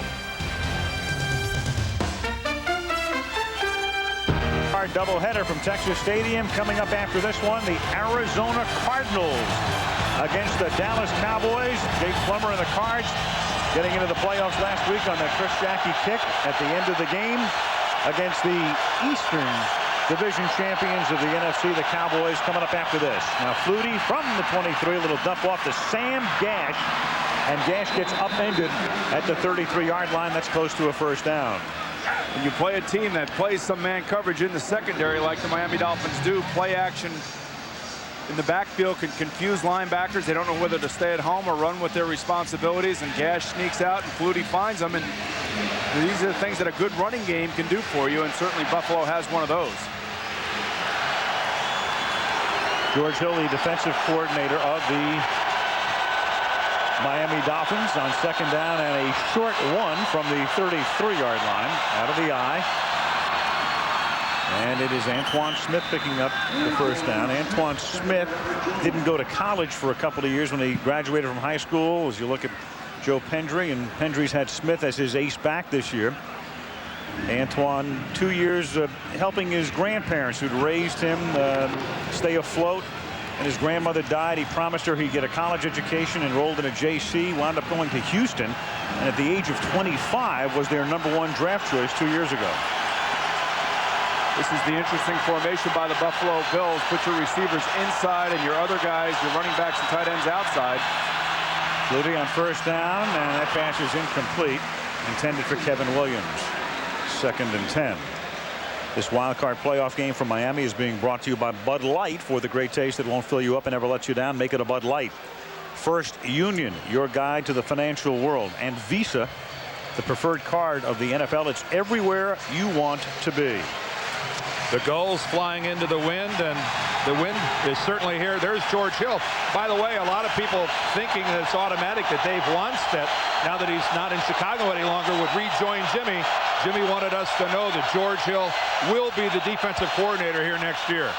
On 2nd and 10, Thurman Thomas, who has already scored a touchdown today, is close to a first down, tackled at the 44, tripped up there by Sam Madison. Did you see big old Jamie Nails, 6'6", 360 pounds, leading Thurman Thomas around the corner? When you have an offensive guard, and he's in there for Reuben Brown right now, running around the corner that big of a man, laying blocks on defensive backs and linebackers, this shows you why your running game is what it is. Watch, he knocks a linebacker out of the way. Derek Rogers. And then goes after a little DB. You know, those linemen love that. And how can you not be a good blocker when your name is Jamie Nails? And you weigh 360. If you can't, the name is worth a good drive block alone. Here's Thomas to the 49. You know, Dan, sometimes you have to put things in relation to other things. You know, we say 360 and these guys are getting bigger and bigger. But think of it this way. If Flutie weighs 180, 2 Doug Fluties go into 1 Jamie Nails. That's a lot of Flutie flakes. And Jamie looks like he's passed the Flutie flakes and gone right to the pancakes, omelets. I'll tell you one thing, the Buffalo Bills have the all-airport team with Nails and Washington and some of those big guys that they have. Yeah. Whoa. Had a few Rubens, too. Right. 2nd and 2 from the 48. Antoine Smith tripped up a little short of the first down. 3rd and a yard or so. Upcoming. Jamie Nails might make the all-name NFL team someday. That's just a good football name. Well, when you look at the battle that's going on in the middle between Gardner and Bowens, 3:15 both, and a guy like Jamie Nails in the middle, that's where the game is won, at the line of scrimmage. 3rd and short upcoming. 2-minute warning. Buffalo 7, Miami 6.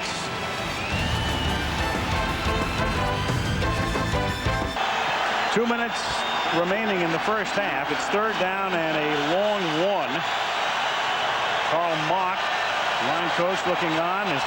There's Jason Taylor, a guy they'll miss for the balance of the playoffs. He's got a broken clavicle, which is the collarbone. He has no chance of returning. They put him on IR. 3rd down and 1, and Flutie starts in the gun, then comes up under center because of the crowd noise, and takes the snap and throws, and it's caught at the 40-yard line by Kevin Williams. And how great was that? Flutie in the gun, knowing nobody could hear him, comes up under center and completes it. Extremely smart by Doug Flutie. That is, well, of course, that's the sign of a guy that's been there before. Well, he's been there before, but really, when you think about it, Dan, the difference between him now and, say, 10 years ago in the NFL is that his maturity level has matched, finally, you know, his playing level, and he'd be able to put them both together and become the player that he is now in the NFL. Doug, at the age of 36, Heisman Trophy winner in '84 at Boston College, throws. That's caught at the 25 by the great Andre Reed. With Moles developing this year, Moles is really their go-to guy, but Andre Reed continues, as he has for 14 years, to live over the middle. There's your boy Carl Mark, just going crazy. He's beautiful. All offensive line coaches go crazy. Timeout, Buffalo. Regular season, as you see, Dolphins win by 6 in September here. Bills win by 6, Orchard Park in November. Equal total of points. These teams had the same record. They had to go all the way to the 5th tiebreaker to determine whether this game would be played in Miami or Buffalo. That was net point differential in division games. Thurman Thomas to the 11. We mentioned before he has scored touchdowns in his last 9 postseason games. He also, with that earlier touchdown, now has 21, the most postseason touchdowns in history. He shared that mark at the beginning of today with Emmitt Smith, who could eclipse him later this afternoon. Certainly could, and that was the same play we saw before, getting out on the edge behind Nails, the left guard. 2 timeouts remaining for Buffalo. First down from the 12, floated into the end zone. Moles is there, and he can't make the play. Brian Walker with the coverage. And what's a smart thing by the Buffalo Bills, what they're doing now is they're actually running against the nickel defense of the Miami Dolphins, taking out their best tacklers and letting Thurman Thomas run around the corner and break some tackles, and then putting the receivers inside, matching them up one-on-one and giving them more room, taking the boundary away from the defensive backs of the Miami Dolphins. Ooh, that was close. Toe on the chalk. That was an extremely close play. 11th play of the drive, 2nd and goal. Flutie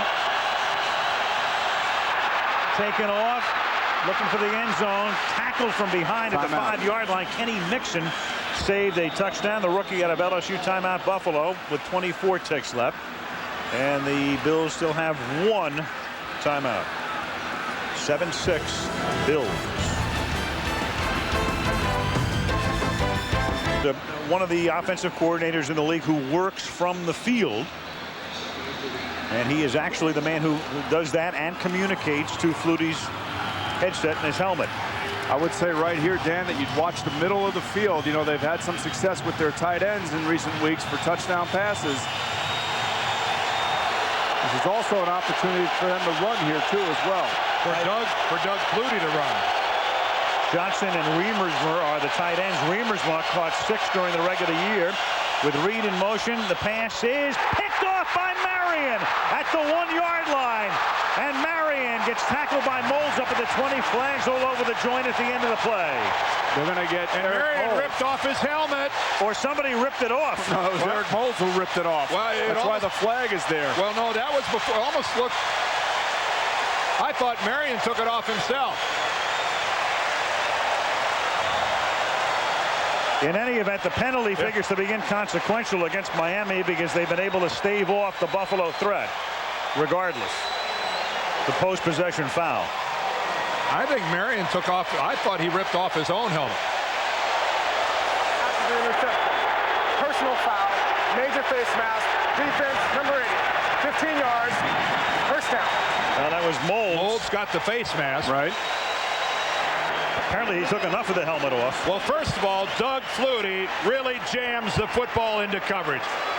He's trying to get it to Reed, and there is a Dolphin on either side. The one side was Marion. There comes Mold. There's the face mask. And Marion takes his helmet off himself, hopping mad, and very fortunate that he did not get hit. Oh, look at that, spun all the way around. Well, there's why he's trying to take it off. It spun to the side, and it's pinching his nose, probably. Whoa, that's a type of a face mask by Moles where a guy could really get hurt. Well, Marino has time to get him into field goal range with one long one here. 15 seconds. Dan stepping up. Dan going deep, but only Bills are back there as they surround Gadsden. Did he come up with it? It somehow winds up in the hands of McDuffie. Did he lateral it? It looked like he caught it and lateraled it back to McDuffie, didn't it? Timeout is called, and they can at least take the lead with a field goal here.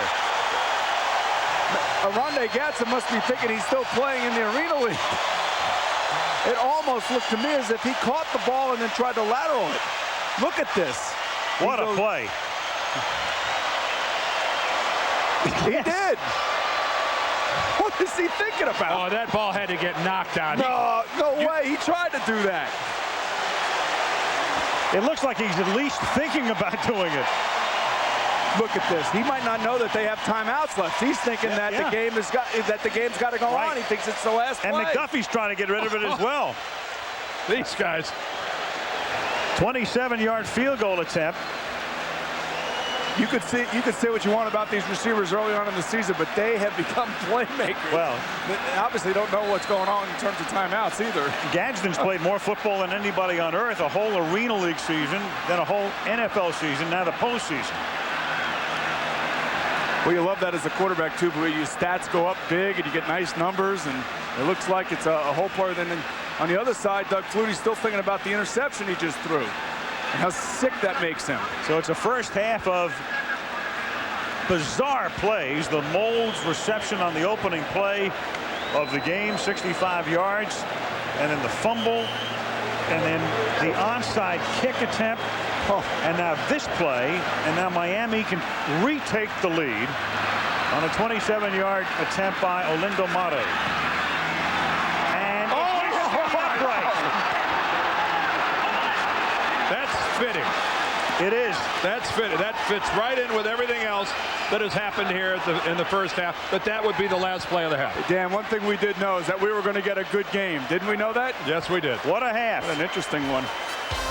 7-6 Buffalo. Up next, preview of the Dallas-Arizona wildcard game. Back after this from the NFL and a word from our ABC stations.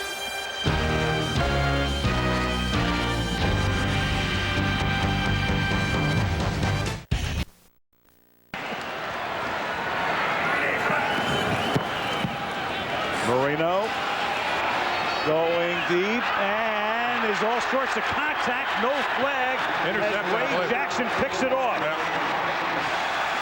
Where do interceptions come from? They come from pressure in the backfield, and as Dan Marino's getting ready to release the ball, he gets hit, and the ball floats on him.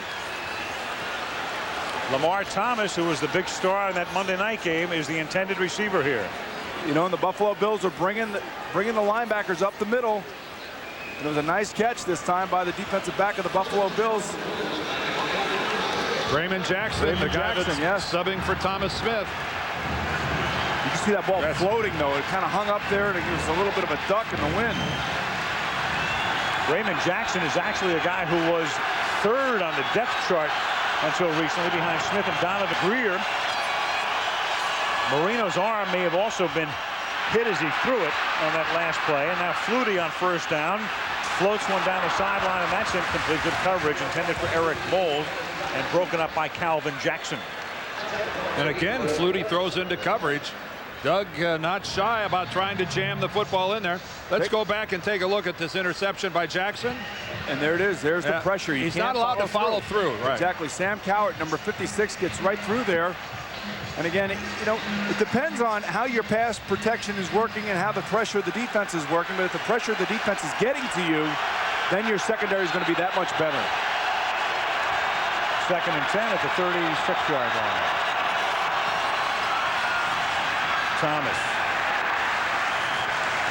Sherman knocked down at the line of scrimmage. It's Darrell Gardner having a good year making the tackle.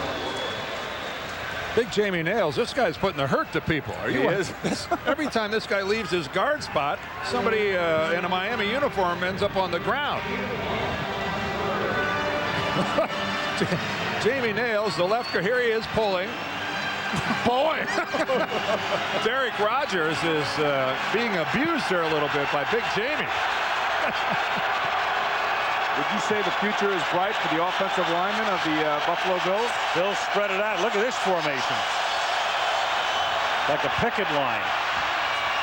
And caught at the first down marker, Eric Moulds for a first down. You know, Al, this is where Doug Flutie excels. You put him back in the shotgun, you spread them all out.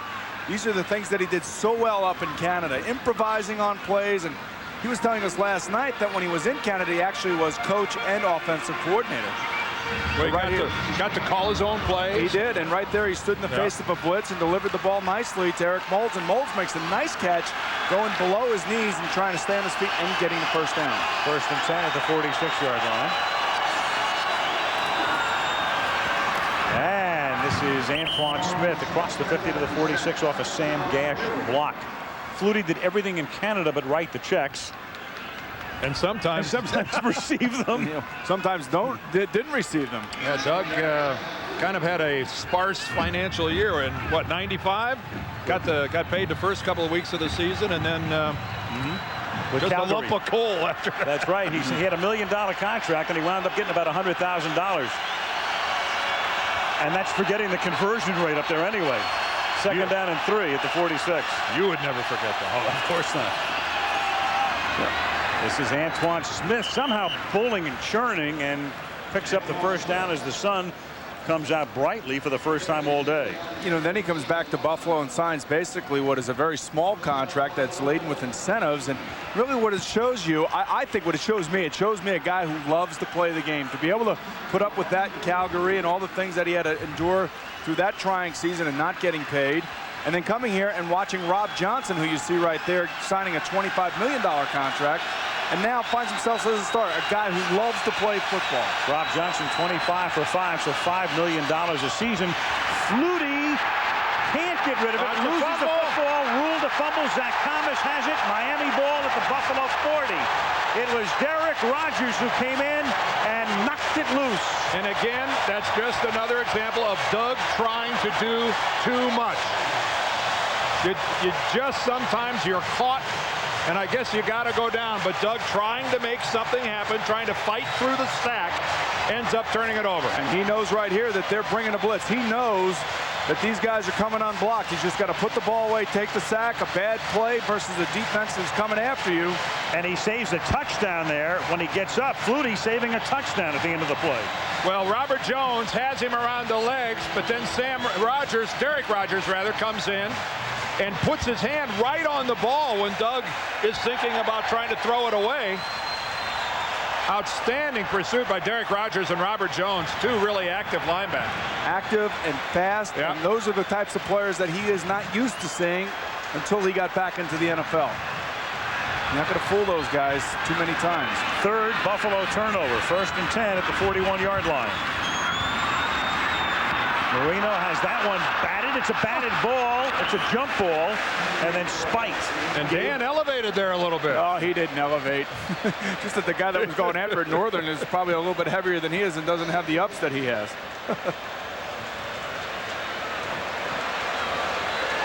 No, and when that happens, that ball goes in the air, you think it's up there forever. Come on down, get it down already. Now we'll see if Dan gets off the ground or not here. Let's see. Oh yes, he does. He's skied, rejected. Over Marcellus Wiley, actually. Goaltending on Marino. That's why they needed Abdul-Jabbar in the backfield. 2nd and 10 at the 41. End around. McDuffie. 3-yard gain, bumped out by Kurt Schultz.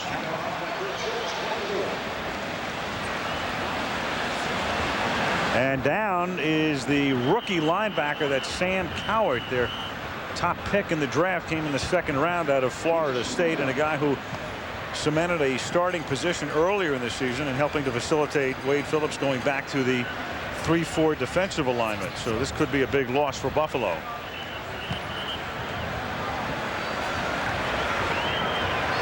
Injury timeout. They tend to Cowart. 3rd and about 6 coming up when we come back.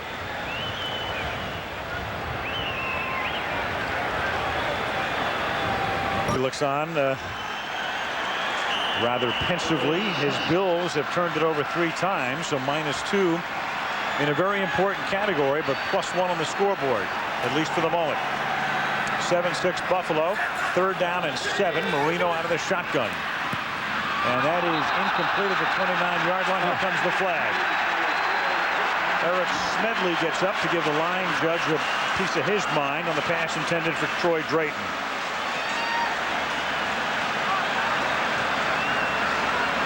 Smedley is trying to plead his case that Drayton was pushing off. You actually have 2 flags. We're going to have offsetting fouls.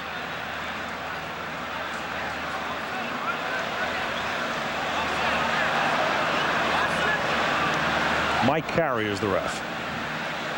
This is one-on-one coverage right here. There were fouls by both teams on the play. Illegal hands in the face on the offense, number 76. Pass interference on the defense, number 40. Those fouls offset. 3rd down.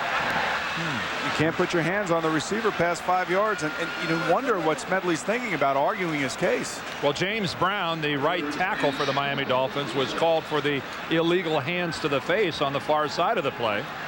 But everybody saw Smedley. How many penalties now have the Bills had on 3rd down that have been really costly in situations where, they'd be taken over? Well, they're lucky right there that Brown was flagged as well, so it's offsetting. 3rd down and 7.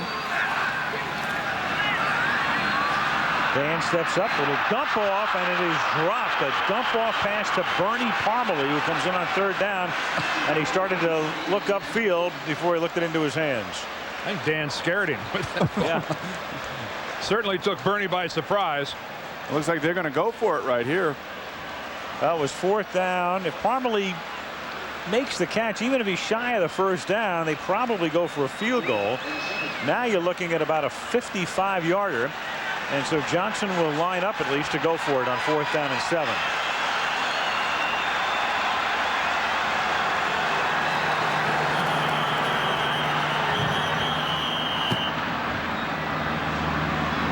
The officials are probably going to discuss the down clock because it was down pretty low and got there pretty quickly. I don't necessarily know that the play clock, and both down markers will now be set to 4th down. Oh, down markers. One of them said 3rd down, so they're both at 4th down now. Play clock starts at 25 after a stoppage such as that. And it's 4th down and 7. And what you'll probably see here is you'll see a guy coming in motion. They'll try to run some sort of 3-man package to one side of the field, probably to the wide side down here at the bottom of the screen. Here he comes. Cowart going back to the locker room, the linebacker. Marino throws, tipped in the air, drops incomplete. It was Dan Brandenburg, the linebacker, who tipped it. So Miami can't convert. Buffalo gets it back. 10:26 left in the 3rd. Bills by a point.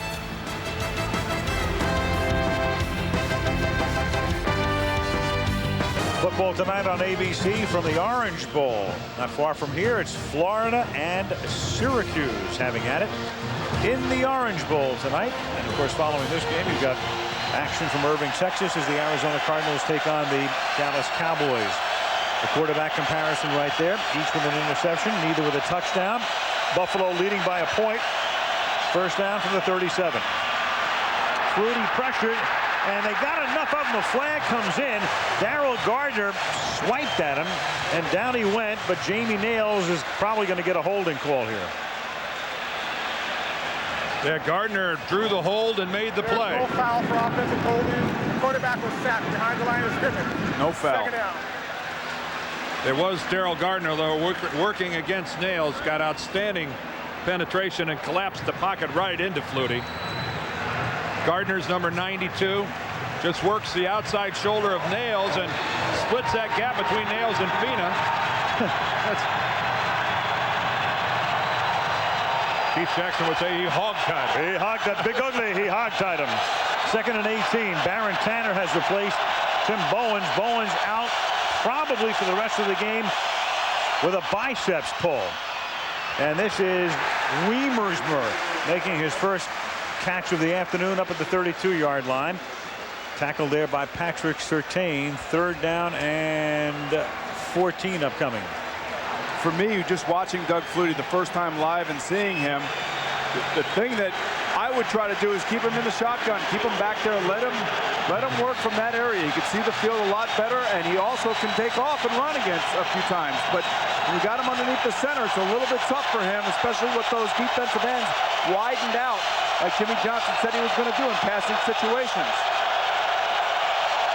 3rd and 14. Crowd roaring. Flutie throws, adjusting on it, but incomplete. Kevin Williams came back, but had to make the catch on a hop. 4th down. The ball looked like it slipped a little bit out of Doug's hands, and he was trying to underthrow a go pattern down on the right-hand side of the field, and it was a good thought. It was a good understanding of what was happening. You'll see Williams go down and out, and he'll run, and they'll try to underthrow the ball, and he'll come back for it, but it was just a little bit short.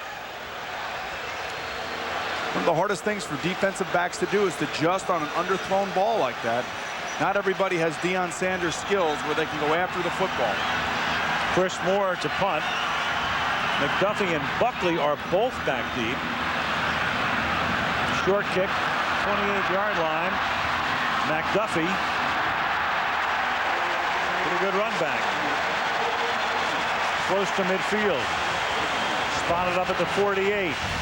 9:06 left in the third. A good one in Miami. Bills by a point.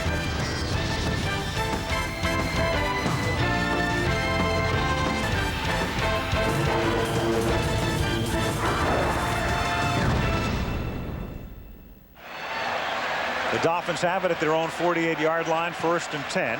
Buffalo 7, Miami 6. 9:06 left in the third. McDuffie is in motion. Start on the ground. Abdul-Jabbar picks up a yard, maybe 2. Kareem Abdul-Jabbar, 14 carries now for 47 yards.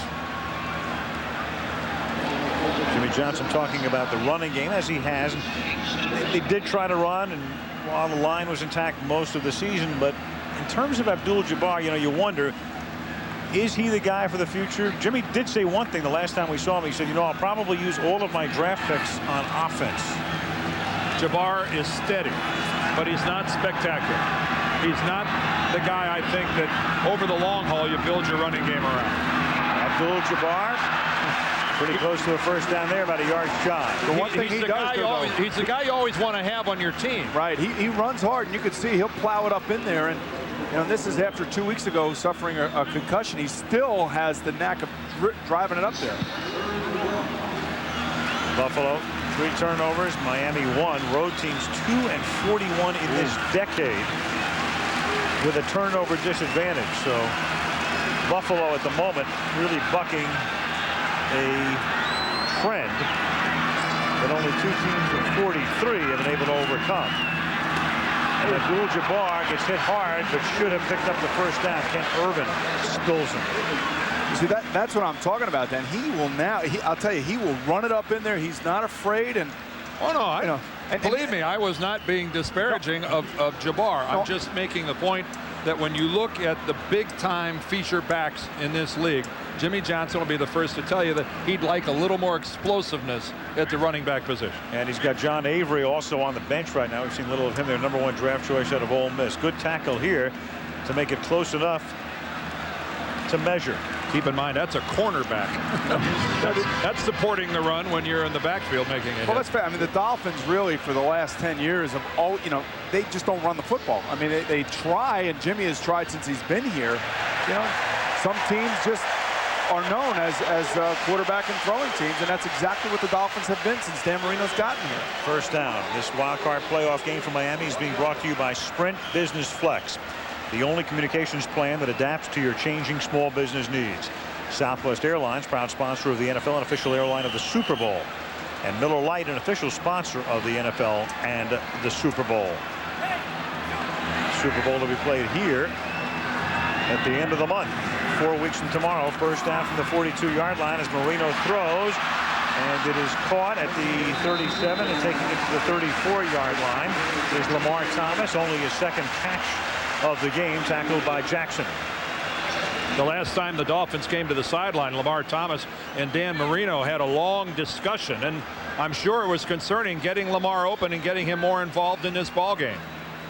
He is a big play receiver. We saw him explode a couple of weeks ago on Monday night against Denver, and he is a guy that can break loose, get that kind of separation that Marino's looking for, and Dan's got confidence in him now. 2nd and 2, ground again, and this time Bruce Smith, who's had a very, very quiet day. We rarely called his name today or talked about him, and they run the play at Bruce, and he makes the stop. Tackles are always unofficial stats, but we have him down for 2 today. And no sacks. And really one of the reasons for that is because they run away from him or they try to put 2 guys on him. And right here it's Richmond Webb versus Bruce Smith. And more often than not, Bruce Smith is going to win a one-on-one battle like this if you go at him. So right now the Dolphins are doing the smart thing, running away from him, and in passing situations trying to get 2 guys on him. 3rd and a long 2. Key play, 6:03 left in the 3rd. And they try it on the ground. Big hole for Bernie Parmalee, who takes it to the 22. They bring Parmalee in passing situations. He's part of the passing game, and they fool him on the ground. Well, that time they go to the left side again. We saw it before where Bruce Smith made the play. This time Bruce jumps to the inside and isn't able to get back into the lane. There's Bruce on the left. You see him? He jumps clear inside onto Brent Smith, the guard, and then he's not able to recover and get back out onto Parmalee. It's because of his alignment and what he has to do. It takes him out of the play. If you're Buffalo's defense, you're thinking, here's a guy who's carried the ball 8 times the entire season for 20 yards. He's not going to get it, but he did. First down at the 23. Now back to their base set. Abdul-Jabbar with a stiff arm, and he picks up 5, and he's out of bounds at the 18. And right now, Miami exploring some softness on the right defensive side of Buffalo's team. Working behind Ruddy, Smith, and Webb. They are being very, very effective in running the ball on the ground. And face it, Jimmy's been telling everybody that, you know, for the last month, we just haven't knocked anybody off the ball. They've been hurt. But here, this is called controlling the line of scrimmage. 2nd and 5 from the 17-yard line. Abdul-Jabbar tries to cut it back, gets it to the 15. A big third and long 2 coming up. Rodgers makes the hit. You can say what you want, but both defenses have kind of given up a little bit, but really held strong down in the red zone. And another huge play for the Miami Dolphins right here on 3rd down. In the red zone, of all things, the Bills defense playing pretty well, but in the red zone, they were the worst in the league when you rank on the top there.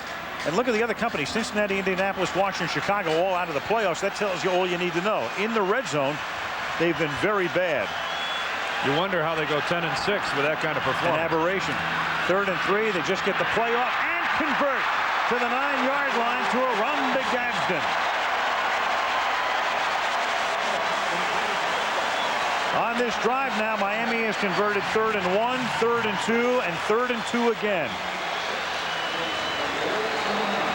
Just a simple little play. It's a 5-yard stop pattern, and Donovan Greer, the defensive back, number 25, is playing so far off. He gives Gadsden an opportunity to make an easy play. 1st and goal at the 9. 3.5 left in the 3rd. 7-6 Bills. John Avery in the game in the backfield. McDuffie in motion. The number 1 draft choice out of Ole Miss, Avery, takes it down to the 6-yard line. It'll be 2nd and goal. Ted Washington over on the Buffalo sideline, wasn't in there on the 1st down situation. Will they send him in now that they get down towards the 5-yard line?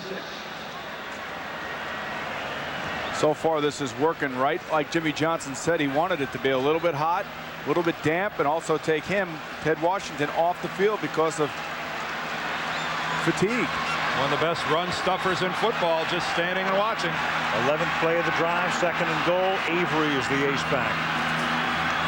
Fake to him, pressure, incomplete, deflected, intended for Perry. Oh, and now a flag comes in late. Gabe Northern and Dan Marino were back there.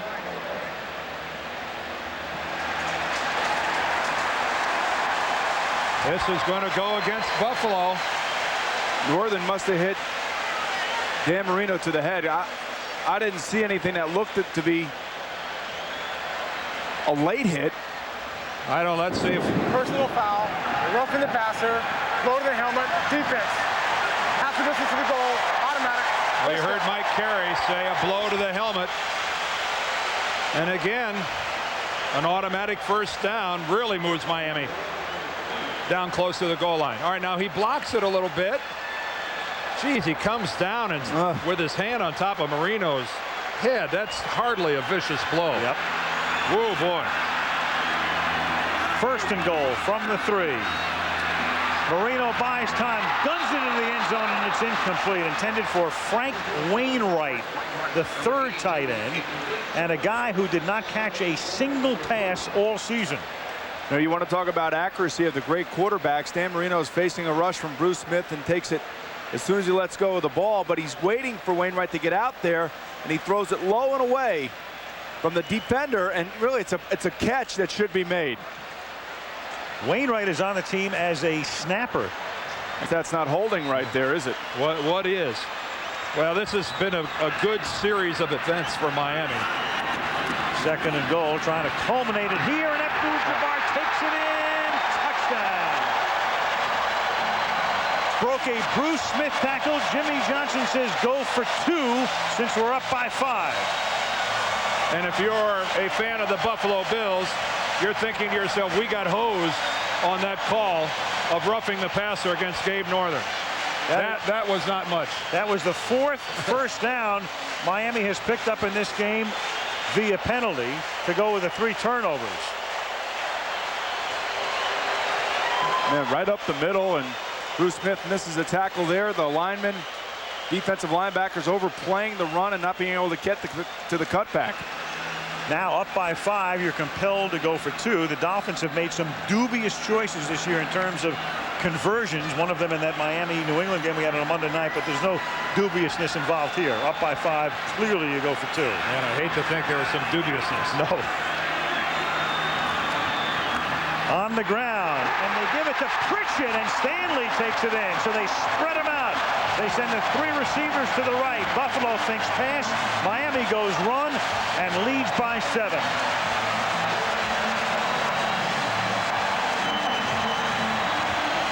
Well, on this drive, if we saw one thing, we saw really effective blocking by the Miami offensive line. No Buffalo defender touches the Dolphin on his way into the end zone. Solid work.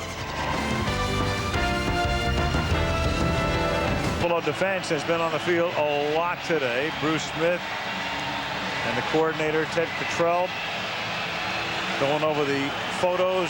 Olindo Mare, not expected to try an onside kick here. He wasn't expected to the other. Yeah, you never know. He conventionally sends it to the west end zone.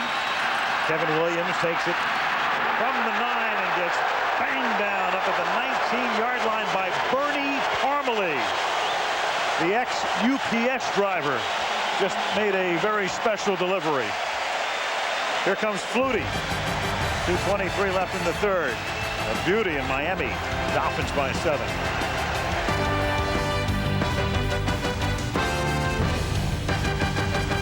We're averaging 5 yards per carry on the ground, down by 7 from the 20-yard line on 1st down. On the ground, and Smith gets taken down behind the line of scrimmage by a charged up Miami defense, fueled by this crowd. Darrell Gardner with a tackle. Well, this crowd has become very appreciative of the way this defense has played all year. And keep in mind, the only Buffalo touchdown that they've given up came on the short field after the attempted onside kick. Buffalo only had to cover 42 yards for the touchdown. The most important thing right now for the Buffalo Bill offense, 1, no turnovers, and 2, they got to grind out a 1st down and keep their defense, give their defense a chance on the sideline to catch their breath. 2nd and 13 after that 3-yard loss. Flutie deep over the middle and incomplete and nearly intercepted, but here come the flags. Buckley lunged for it. The intended receiver was Kevin Williams. What a break for the Buffalo Bills right there, getting out of their own end zone, and the noisy part of the stadium here is in the closed parts of it, which is down inside the 15-yard lines, and to be able to come up with a play like this, close. Well, who are they calling here? Surtain, I think, is the guy that was involved. He had the coverage. Automatic. Yeah. 1st down. Yeah, Patrick Surtain was covering the receiver in the slot. All right, here's Surtain as he chases Williams. It looks like he has a hold of his left arm, doesn't it? It's a good call by the official there. And then he kind of threw his body into him and cut Kevin Williams. Only the 2nd penalty of the game against Miami. Flutie finds Moulds. Moulds gets outside, covered by Thomas at the 33-yard line. So here you have a guy going to the Pro Bowl covered by a linebacker. And that, again, that's the offensive set that the Buffalo Bills had told us last night that they were going to get in. Try to put their receivers inside, free them up from the man zone coverage of the outside cornerbacks. And this ball kind of came out end over end a little bit, floating. Joe Cap special. Right, but that's exactly the type of matchup that they expected. When you put your receivers inside, you play against a team that plays a matchup zone. The people who match up against your inside receivers are linebackers. Flutie spreading the field from end to end.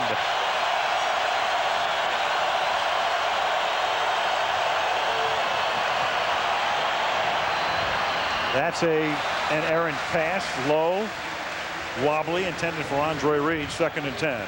See, when they get him back in the shotgun like this, he can survey the field. He can get his pre-snap read, the read of the defense before the ball is in his hands, and it helps him at his height to be able to know where he's going to go with the ball before he gets it.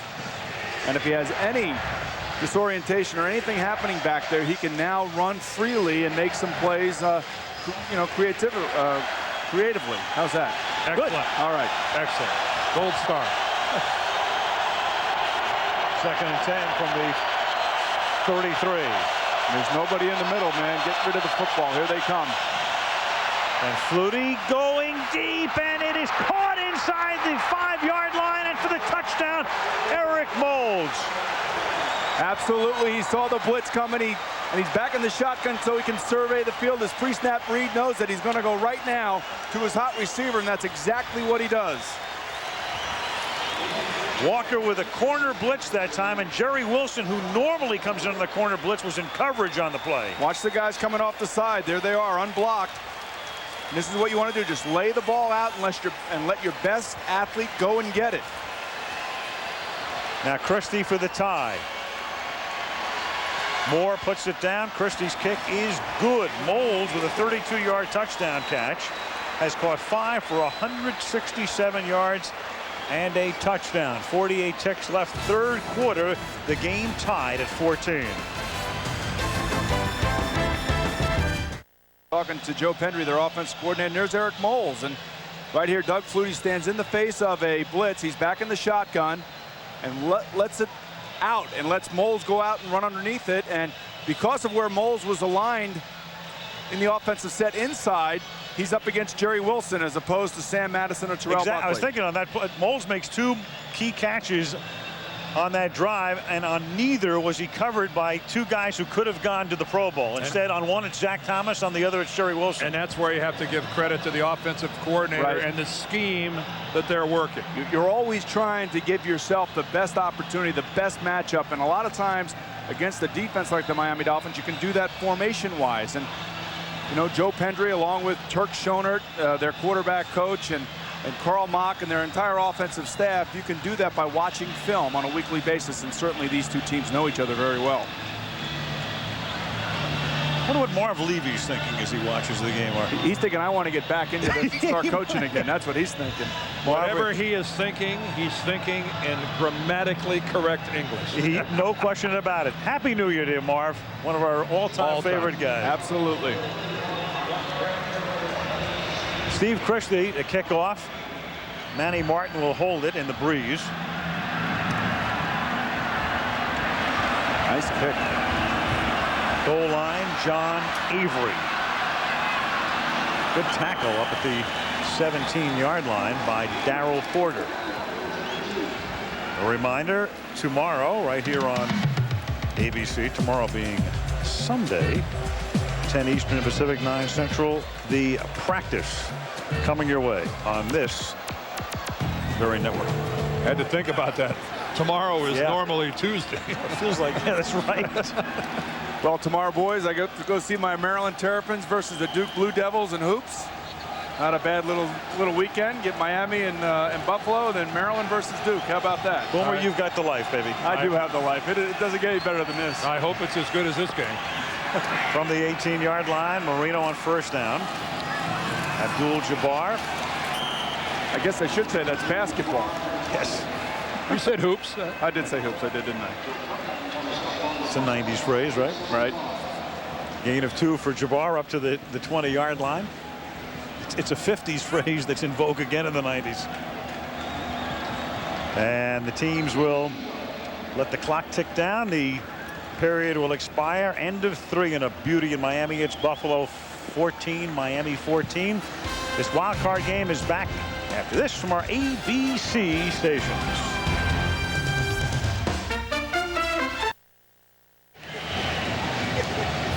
Back in Miami, Al Michaels, Dan Deerdorf, Boomer Esiason, and Leslie Visser. We start the fourth quarter. Loser goes home, winner goes on. The winner of this game will play either in New York against the Jets or in Denver against the Broncos next weekend, dependent upon the outcome of the Jacksonville-New England game tomorrow. But first things first, as they determine this, and Marino throws and has a first down, a face mask there as Aronda Gadsden takes it out to the 36, and they'll tack on a few more.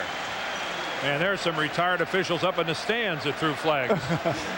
We were talking about before the game, whether you want to pass or whether you want to run. You want to try to run if you're the Miami Dolphins, but really with the depleted secondary and the injuries back there, and now the fatigued defensive line of the Buffalo Bills, this could be the best shot right here. Just keep throwing it outside. Your receivers look fresh. They're making plays for you. And look at this. I mean, all the way down to the 50-yard line. Joe Cummings, the linebacker, is the guilty party. And that's the 15-yard variety. And all of a sudden, back inside your 20-yard line, you're all the way up to midfield. One of the reasons Cummings is even in here at this particular point is the injury to Sam Cowart. A groin injury, I guess. Right. And he's out. So they go to the bench, and it's first down from the 50, and Marino has that one and knocked away, and somehow it winds up in Tim Ruddy's hands. Did you see him moving? And the center to the 43-yard line. Oh, yeah. Now that's fun. Now he's the center, so he gets to touch the ball every play anyway. But this ball batted right at the line of scrimmage. Let's see who gets it. And Karam's going to go right to Ruddy. I think did Ted Washington get that? He did. I think he did. And it goes right to Ruddy. And he knew what to do. See, Boomer? There goes a lineman doing something. Something good. Linemen do something on every play, Dan. Good. First reception of his career, as if we had to tell you. Second down and 2. And this is Abdul-Jabbar to the 36-yard line for a first down. And I'll bet you he ran faster than Marino could have run with him. I bet you he could. It's an amazing thing. He's very athletic. Oh, shut up. Aware instincts. Boy, he was great. I bet you Ruddy could beat Marino in a 40-yard dash. I bet you I could beat you in a 40-yard dash. After 3 quarters, you've got Buffalo with those 3 turnovers to 1, but the game tied. And that is the most significant difference in those numbers. I'm sure you could. First down from the 37-yard line. Marino throws, caught by McDuffie, seeks the first down, but gets knocked down shy of it by Ray Jackson. And we've seen time and again now outside how far these DBs of the Buffalo Bills are playing off, and you just have to be patient and take the short little stuff like this. You break a tackle, that's when you get the big play. But again, this is, I think, is the weak part of the Buffalo Bill defense, just because of the inexperience back there in the youth. A simple little play where OJ goes up the field and turns outside, and Danny delivers it on time, and you gain 9 yards. Second and 2 from the 29-yard line. Abdul-Jabbar moves the chains. First and 10, takes it to the 24, tackled by Pat Williams. Abdul-Jabbar is moving the chains, but right now and so far in the second half, the Miami offensive line is moving the Buffalo Bills defensive line. They are winning the battle up front. Richmond, Webb, and Smith, and Ruddy, Donnelly, and Brown, they're getting the surge. And it's not been their specialty. But they are beginning to assert some dominance on the line of scrimmage right now. Case in point, Bruce Smith, not really a factor in this football game. Look at that surge. Everybody in a Buffalo uniform is moving backwards. Marino, the short drop. Quick flip. Caught by McDuffie. Breaks the tackle. Takes it inside the 10. First and goal. And that's what I've been talking about, the little plays like that, and all of a sudden a broken tackle, and the next thing you know, you're down the sideline. And again, no pass rush, and I think a lot of that has to do with the fatigue factor now in the fourth quarter. 3-step drop, get rid of it, quick, boom, no pass rush, nothing, and then McDuffie does his thing. He breaks a tackle, and he's down the sideline. You have to make that tackle if you're Ray Jackson. When you're in a pass rush situation like that last time, and you see 3 or 4 guys all lumped together, that's a sign of fatigue. They're just getting mushed in there. First and goal Swinging to the outside, Abdul-Jabbar, and before he can turn it back, John Holisick says stop right here. Loss of 3, second down and goal. Well, Holisick's been saying that all year. He's their leading tackler. And keep in mind, this is a football team that's had to adjust because of Chris Spielman retiring for the 1998 season to be home with his wife and help her through an illness. And this linebacking core has had to be revamped. And of course, Darryl Talley, speaking of the recognize that guy, old number 56. For years and years, he slimmed down since his playing days. Second and goal now from the 10. Marino throws, caught at the 5 by McDuffie, and he gets tackled immediately by Ken Irvin. You know, that brings up an interesting point, seeing Darryl Talley standing there on the sideline. How about the San Francisco 49ers signing Charles Haley? But they're going to work him out anyway. Did they make that? Is that official? I believe they've made the decision. It is now, I guess. If they didn't, maybe I don't know. You can't believe everything you read, can you, Al?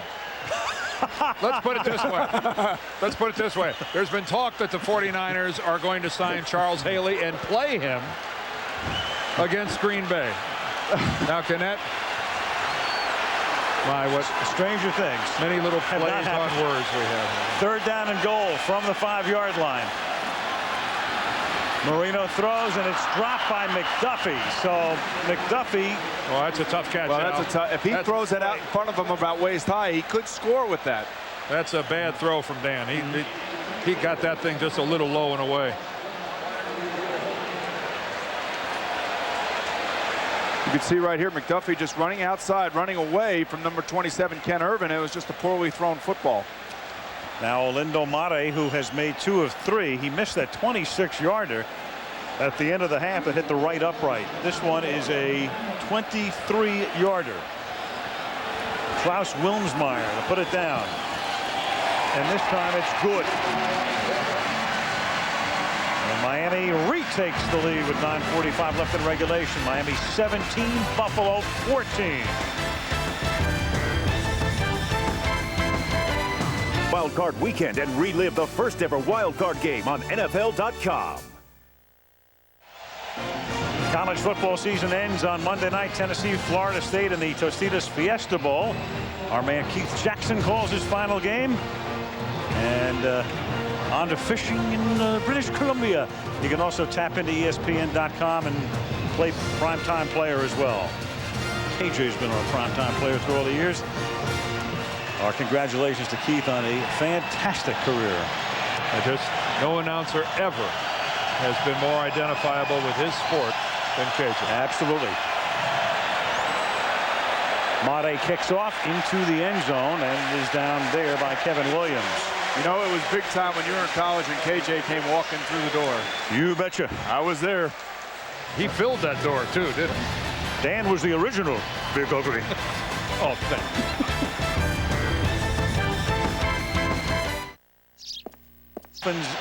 Lead it. Seesaw game here. A lot of great dramatic plays, strategy. It's had it all so far today. Well, Buffalo goes on a scoring drive. Miami counters with one of their own. Both teams trying to take the lead and assert themselves here in the fourth quarter. From the 20 on first down, Flutie. Flush. Little dump off and getting a hand on it. That's Kenny Mixon, second down. That thing just slipped out of his hand. You have to be careful. He's running to his right and trying to throw it against the grain. Really a dangerous play, something that Doug Flutie has not been doing this year. And, you know, they got him back in the shotgun, and this is where he belongs because, like I said, he could survey the field and he can make plays, but he's got to be careful trying to do things like this. Don't force the issue. Didn't have a whole lot on it as he just tried to float it back across the middle, and then Mixon gets it. Man, you know, you risky business. You really have to be careful. Second and 10 from the 20-yard line.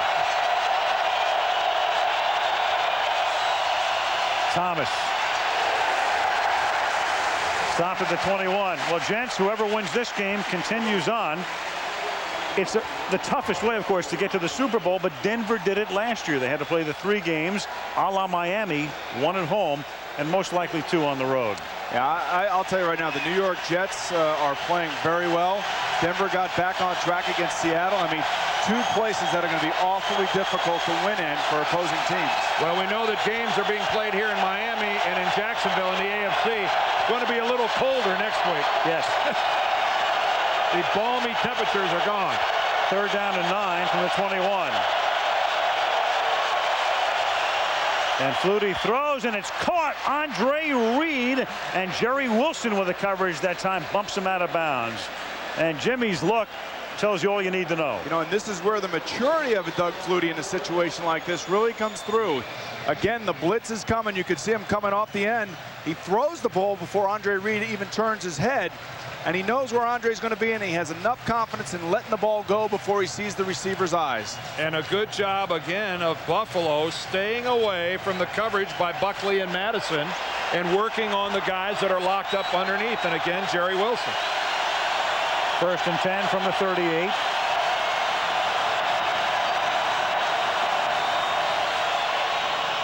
That's caught by Reed on a slant. Andre loses the ball at the 44-yard line. It's taken away. Buckley comes up with a fumble, looks to lateral it, and gets crunched by Thomas. What a hit by Thurman Thomas. Andre Reed was over there pleading his case to the official that I was down by contact. And needless to say, didn't get the call. I mean, you really have to hand it to the defensive players of the Miami Dolphins. I mean, they give up plays. Buckley gives up a play right here. And Andre Reed, as to his accustom, he is running the ball extremely well, but then gets the ball pulled out. Well, actually, Jerry Wilson, who got burned the play before, was the guy that tore the ball away from Andre Reed. But they're saying he was down, it looks like, almost. But at least that's what Buffalo is trying to plead their case, that he was down. It is the 4th Buffalo turnover. Look at it again. That's Walker hitting Reed. Nope. Close. Very close. The ball was on the very verge of being stripped out of there. You're right. Either way, I couldn't argue. From the 50-yard line on 1st down. And Abdul-Jabbar to the 48. Now is exactly when Miami would love to be able to run the ball and take as much time off the clock as they can with 7:48 to go in regulation. The last overtime game in postseason play was following the '93 season, Pittsburgh and Kansas City. Joe Montana in his first year at KC. Since then, 53 postseason games without an overtime. Meanwhile, they'll talk about this one. The question begs to be asked, if replay was in use, was that conclusive evidence to overturn it? Absolutely not. On 2nd and 8, this is McDuffie setting up a 3rd and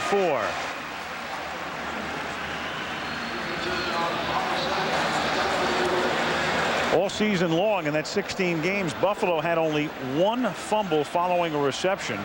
Today they've had 2. And they only lost 6 fumbles the entire year. That's an extremely low number. That is safeguarding and protecting the football. But today it has Mr. Wilson has not been kind to the Buffalo Bills. And I don't mean Ralph. Right. 3rd down and 4. Showing blitz. Here they come. They pick it up, but the pass is very low and incomplete. Gadsden looks around for a flag. Now a flag comes in at the very end.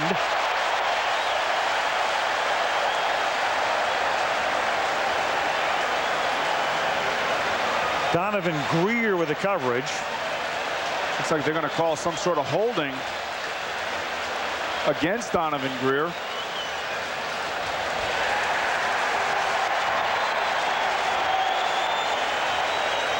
You know, maybe it was holding, but I think the problem that the Buffalo Bills coaches and sideline has is that it's happening so late. Yes. And it's happening from a guy that is 20 yards downfield.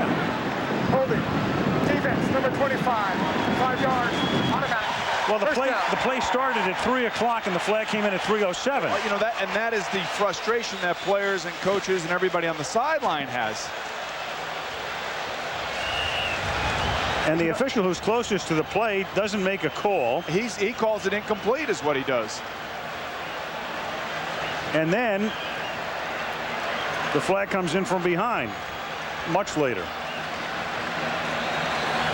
It's a hard thing to swallow if you are a Buffalo Bill on that sideline watching that play.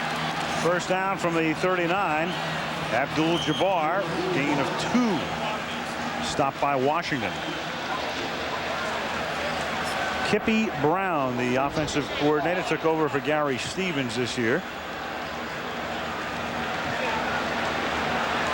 Kippy was the running backs coach for the Dolphins for several years prior to being elevated to the coordinator's job.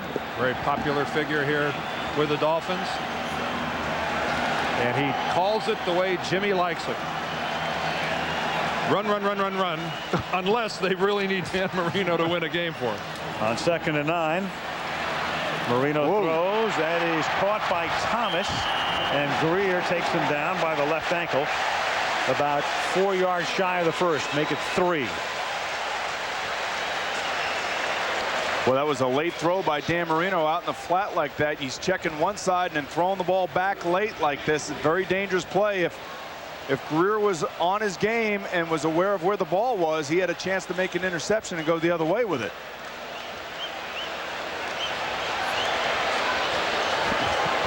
Close to a late hit by Joe Cummings, number 51, and Jimmy's going to take a timeout. Buffalo made its defensive switches. He's got a key 3rd and 3 coming up here. 5:30 left in regulation. Miami by 3.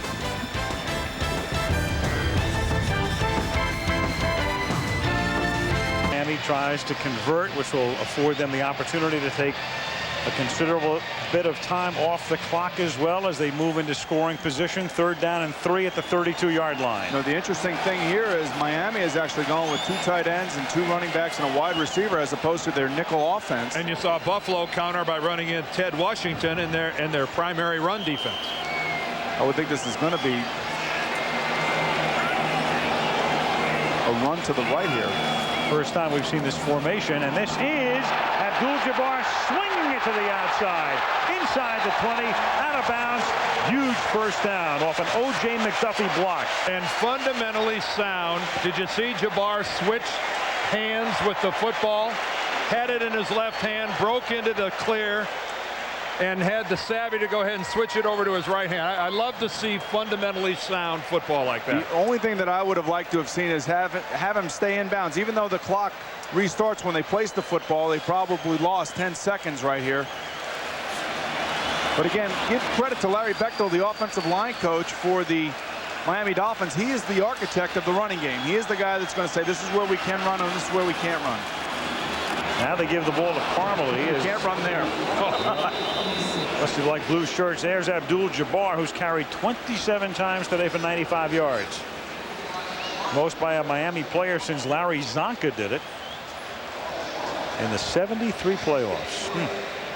Take it to account, he's done it against the 5th best rushing defense in football, and they're missing a few players out of that lineup, and certainly Miami has taken advantage. The fact that Phil Hansen's not out there, Sam Cowart's not there, and their secondary has been depleted by injuries. 2nd and 11 from the 15-yard line. Marino throws, McDuffie makes the catch, and he gets rolled down shy of the first down. Making the play was Donovan Greer, who cramps up again. Last week dehydrated in the game at New Orleans, and thus his play has been limited today and cramping again. Usually when they sit like that, maybe the wind gets blown out of you a little bit. Nicely thrown ball, very accurate.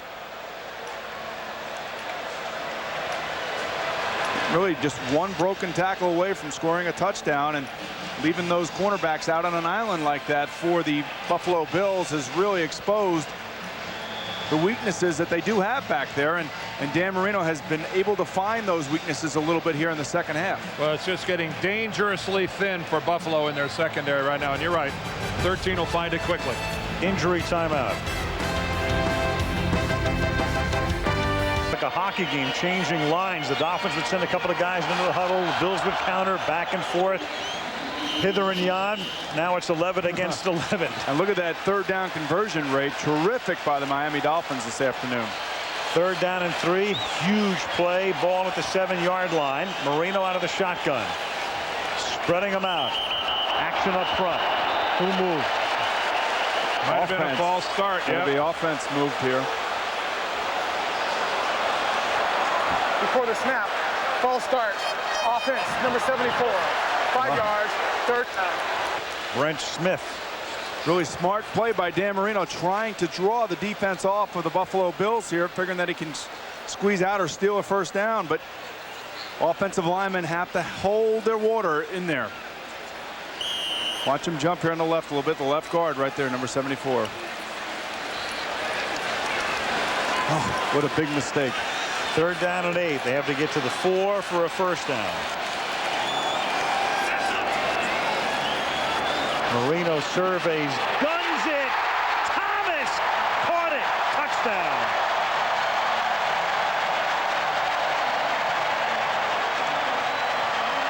And Brent Smith right now is going, thank you, thank you, thank you, thank you. Maybe that penalty gave him a little bit more room down here. There's Jimmy saying, oh, way to go. We like to throw the ball down here in Miami. Inside the 10-yard line. Not very often you see teams go to 5 receiver formations and a shotgun set with nobody in there to protect the quarterback. You know, and that 5 yards might have helped because they ran an inside slant pattern and the safety wasn't able to get over there. Mate converts. So Andre Reed made the reception, then the fumble, and Miami is able to cash in. The Bills doing themselves in. 4 turnovers in the game, and the Dolphins with 3:42 left up by 10. Again, outstanding work up front by the Miami offensive line. Nobody anywhere close to Dan Marino. He had a chance to look at everything. Just look at it up front. Buffalo not getting off the line of scrimmage, and there's a laser dart right to Lamar Thomas. You want to talk about an accurate throw right here. And really, Eric Smedley is right there. He's got to make a play on it or try to knock it down. But what a terrific throw and catch by Lamar Thomas. Well, if Miami holds on to this lead and wins this ball game, if I was in charge of giving out game balls, I'd hand one to every one of those 5 guys up front. This was a couple of weeks ago on Monday night. Lamar Thomas had the night of his life with not 1, not 2, although that was a good one. This was the better one. But this was the better one. 3 touchdown catches, 3 of Marino's 4 on the night. And like Jimmy told us yesterday, Dan, these 2 guys right here, 2 young kids, have come on, and Dan believes in them enough now to go to Gadsden and Thomas. And he'll make the difficult throw, and he'll give them an opportunity to make a play. As early in the year, he wouldn't do that. If Dan Marino doesn't think you're going to deliver, you ain't going to see it. That's exactly right. And, you know, hey, that's the same with every quarterback around the league. And they want to know that when you throw the football that you have guys that are going to make plays for you. Who do you throw to if you don't have anybody to make plays? You hand it off, you throw it out into the flat, and you hit running backs and tight ends, and you don't have big plays. It happens. It happens.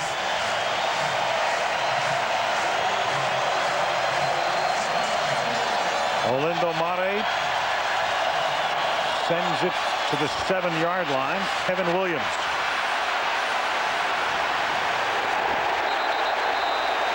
And with the crowd roaring, Renee Stewart takes them out of bounds at the 20.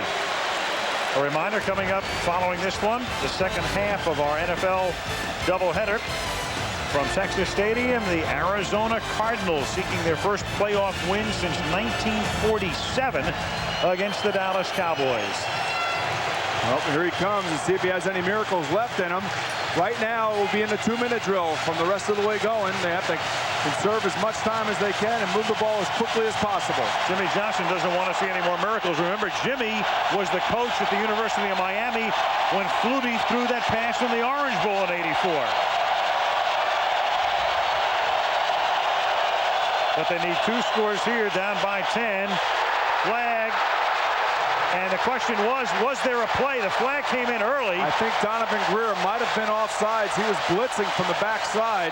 And unless It is against Miami. It's going to be a Miami recovery. That was Jerry Wilson that came on the blitz. Was that who it was? I Yeah. think he was offsides. Well, I'm looking at the wrong guy. Thank you, Biggs. That's all right. That's all right. Let's get the call Gotta here. flip that card. The ball was fumbled and recovered by Miami. However, offsides on the defense, number 24. 5 yards. Oh, Mike Carey keeping everybody in suspense. Yep. Yes.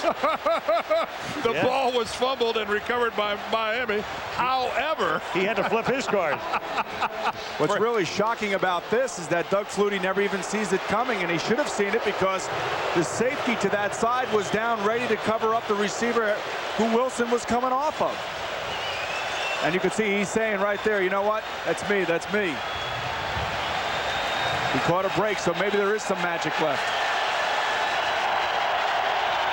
1st and 5 now from the 26. 3:25 left in regulation. Balloons go floating by. Blitz again by Wilson. Moulds makes the catch, taken down up at the 31-yard line. I'll tell you, they're not going to let him sit back there. They're going to make him make decisions right now. And, you know, I applaud the defense with the Miami Dolphins in doing that. Don't sit back. Go after him. But if you go after him, you better get him.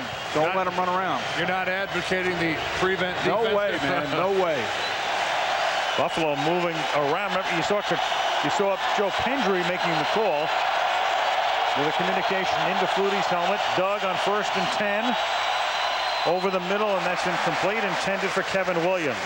And for the 3rd consecutive time, Jerry Wilson came on the corner blitz. And what they're doing, Dan, is they're running what they call fire zones. They're bringing defensive backs to one side and dropping off defensive linemen to the other side. So it's not an all-out blitz. They're not exposing anybody to big plays. They're playing good, sound, solid defense, but they're forcing Thurman Thomas to stay in the backfield and pick up that blitz. Look at number 34 right there. And the guy who drops back right there, Trace Armstrong almost makes the play. No, that's actually Shane Burton, who almost got his hand on the ball. 2nd and 10.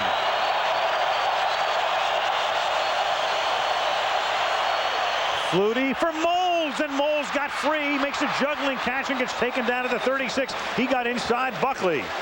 Now that time they did blitz and expose Buckley. And they didn't get there. No, they didn't get there. Buffalo has all of its timeouts and the 2-minute warning, so they have 4 stoppages.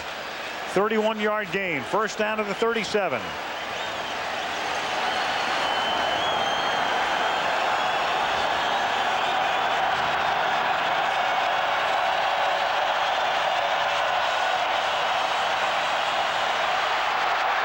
Flutie throws against the grain and just has to throw it away. Reed was covered. 2:06 remaining. 2nd and 10. But importantly for Miami, that burned off a lot of time, and we've got a flag on the far side of the field about the 27-yard line.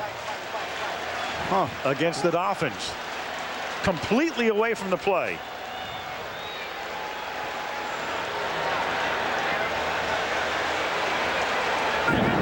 While the quarterback was still in the pocket. Illegal contact. Defense, number 31. 5 yards. Automatic. 1st down.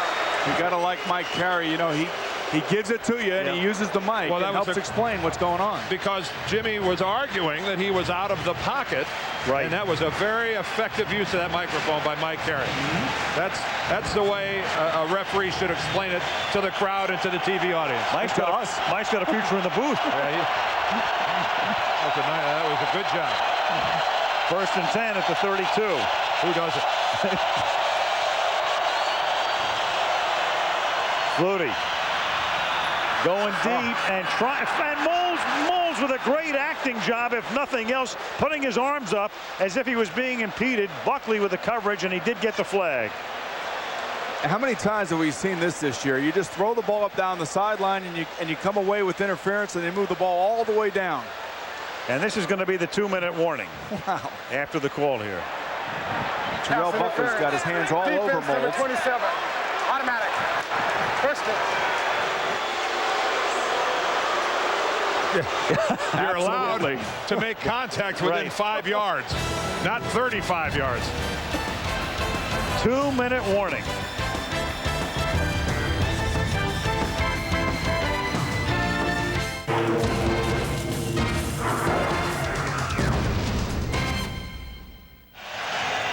Huge day for Moles. Only 2 other guys in the history of the league have picked up 200 or more yards receiving in a postseason game.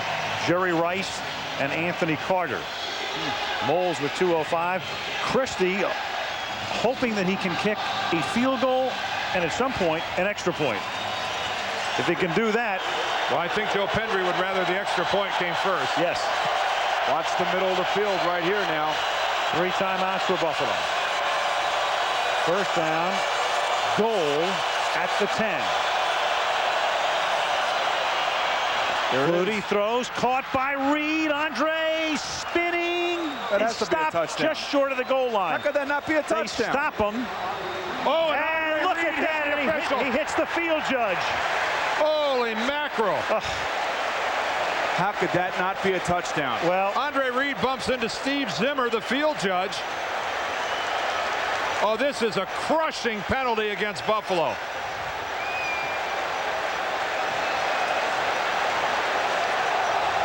We'll take a look at the replay. Let's see if he gets in number 1.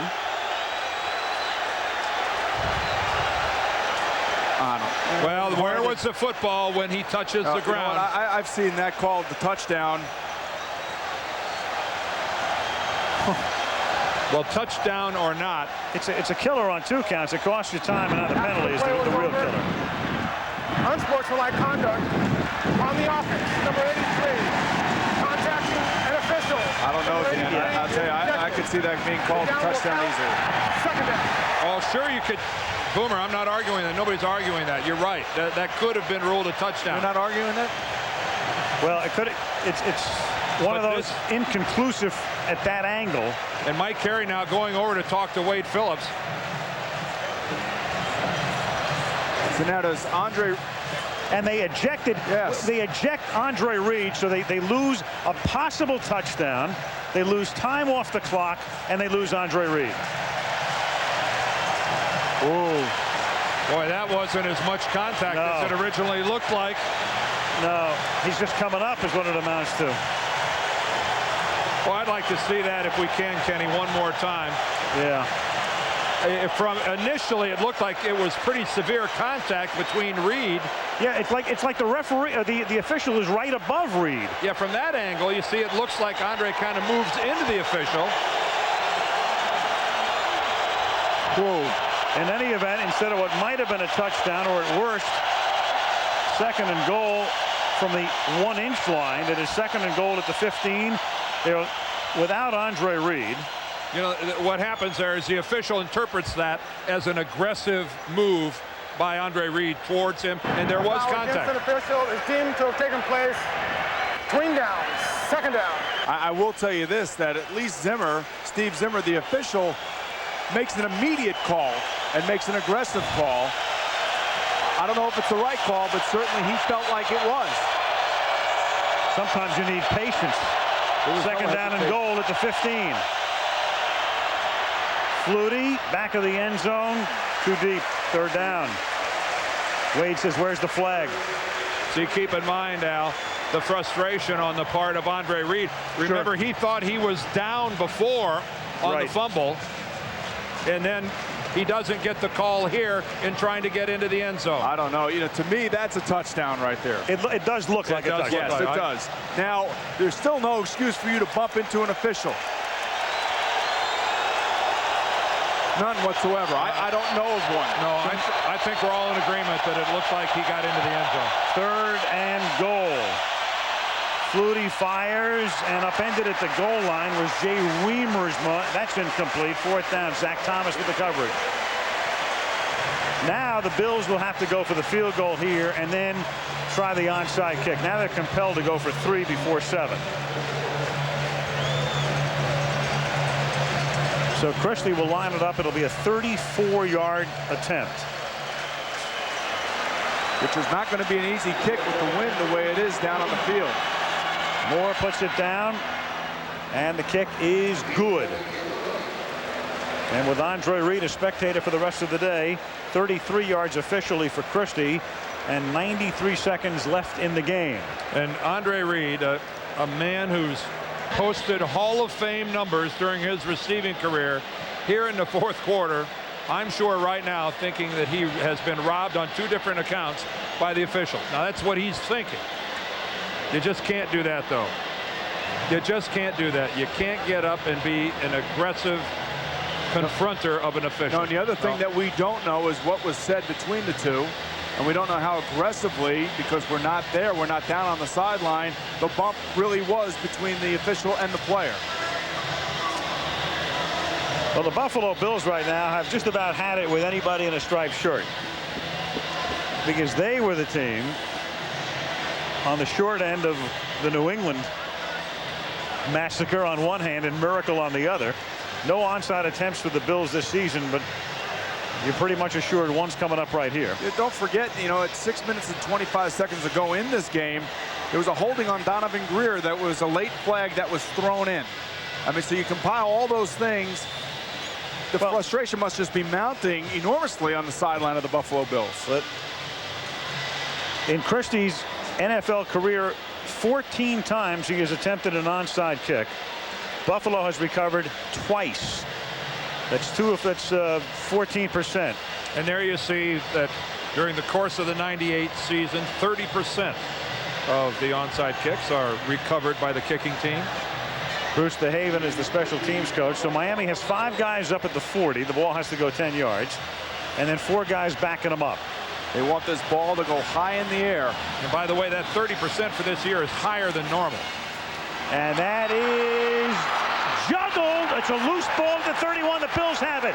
Remember, the receiving team, Sam Madison, can come in. He doesn't have to wait for it to go 10 yards. But if you drop it, if you muff it, if you fumble it, then the other team has the opportunity. And that's exactly what happens to Buffalo. Oh, are you kidding me or what? Kurt Schultz. Madison being really aggressive and attacking the football. But boy, when you mishandle it out there, you are all alone. And I would bet you that Jimmy Johnson would tell those guys to do it just that way, to go after the football and be aggressive. Don't sit back and wait for something to happen. Well, the Buffalo Bills have a ton of time. They have 90 seconds and 3 timeouts. Flutie's throwing for 305 yards. First down at the 31.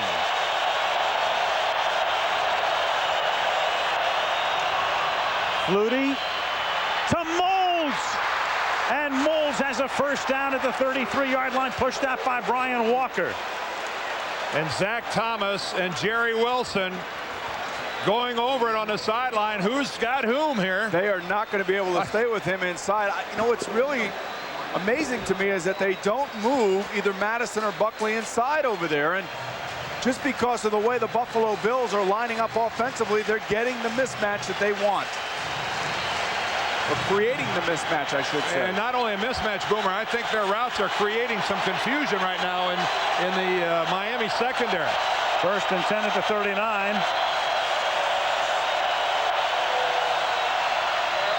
Flutie.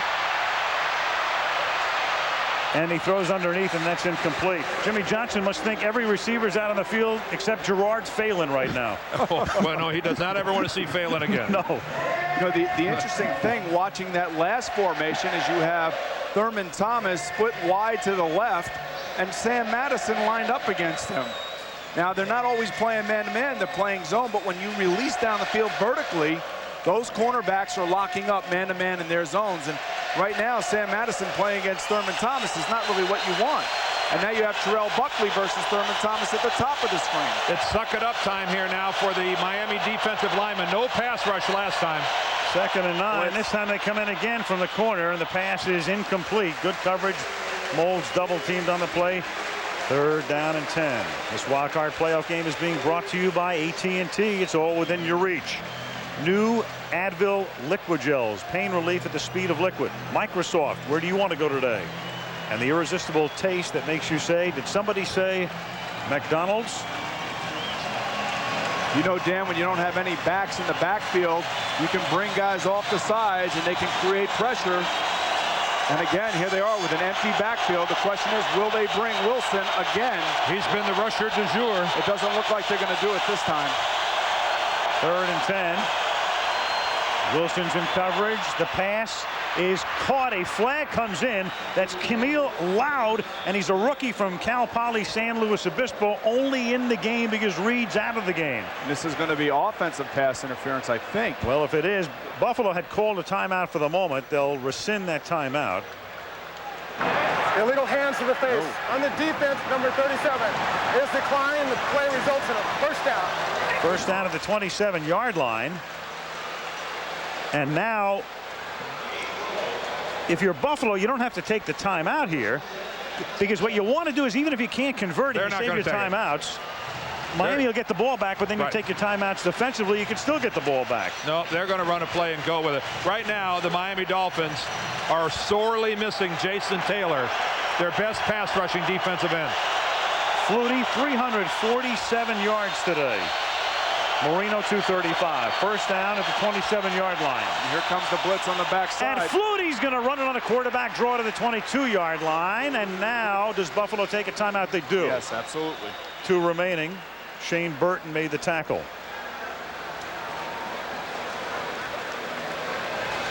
Well, everybody, we've been talking about it. 1984, you go back 14 years. Miami was leading. Jimmy Johnson was the coach. 6 seconds left. Look how young Doug Flutie, and this was what won him the Heisman Trophy. There is Jimmy. Flutie flushed out of the pocket. Gerard Phelan in the end zone at the Orange Bowl, where tonight it'll be Florida against Syracuse. And that's what took place down the road in 1984. And Jimmy Johnson telling a great story yesterday about how his defensive coordinator at the time wasn't even up in the booth, thinking that the game was already over, had already started downstairs, and nobody up there to make the calls defensively. That's that throw reminiscent of Cordell Stewart and Michael Westbrook for Colorado against the University of Michigan. Didn't think a guy could actually throw it that far. The interesting dilemma here now is, do you continue to blitz? And I think they will. Second down and 5. And here comes Wilson off the bottom Wilson again. comes off the corner. Flutie throws, and that is incomplete. Intended for the rookie Loud. Now, you can always tell when one of those inside guys are going to blitz off the slots, because the safeties get in behind them. And as a quarterback, you can see that, so you know Wilson's coming. That's one of the reasons I'm able to see that from up here, is that I could see the backup of the safety over Wilson behind him. And now the play calling changes a little bit, that you've got you're 2 downs now to pick up the first down. Doug Flutie taking off with the football, certainly an option here. And it looks like they're going to do it again down here with Wilson. Third down and 5. And they go to Moles, and Moles is short of the first down at the 18-yard line. It's going to be 4th down. Moles, along the way, has established, and Buffalo's going to have to take a timeout, and they do. Moles has set the record, the all-time NFL record, most yards receiving in a postseason game. That's 239. This kid can play some ball, I'll tell you. He needed 240. He needed 239. He needed 240. Not only does he possess the speed that is necessary, but his size and the ability to break tackles and make plays. You know, it's really something. He's come out of nowhere, really, to become this great receiver. This is a closer measurement than it initially looked like. So Buffalo did not have to take the timeout at the moment, because there's an official's timeout here for the measurement. And look at this. He got that extra yard. Wow. He sure did. Now he has 240. So they're not going to use the timeout. They won't. They huddle up right away, save those 2 timeouts. Well, the reason Doug was signaling for the timeout is that he didn't think they had the first down. Right. 1st and 10 at the 17.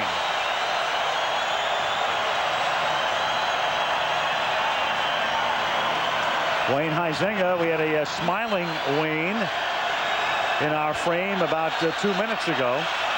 Now a concerned Wayne.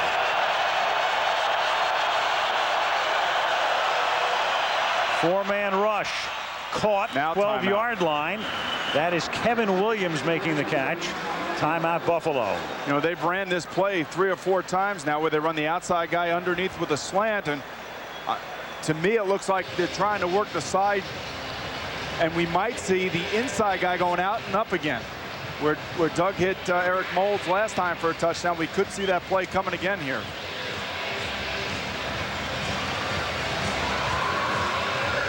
Is your heart pumping?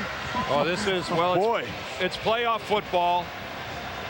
It's when everything you've worked for since the day the season ended last year, all the off-season conditioning, all of the time spent in meetings, all of the blood, sweat, and tears of a hot training camp.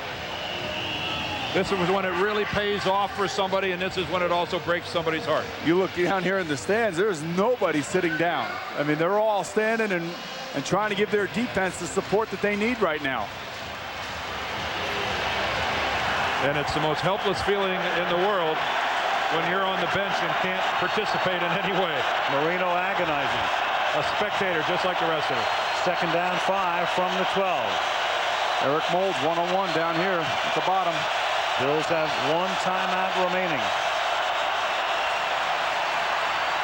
Flutie, a little dump off. It is caught by Thurman Thomas, and the future Hall of Famer is out of bounds at the 9-yard line. 24 seconds remaining.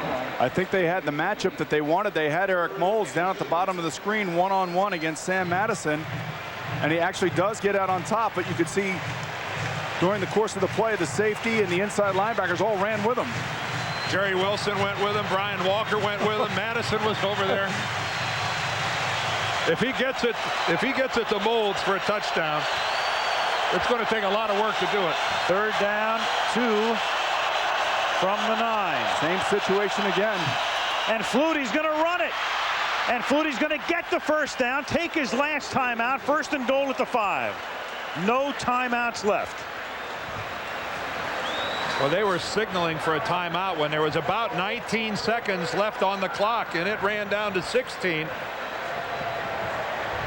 I'm assuming that Buffalo coaching staff is going to argue that we deserve a. Now they put it back to 17. Let's take a look at both the end of the play and the clock. Joe Pendry, Doug Flutie going to talk this over. All right, there's 24 seconds when this play gets started.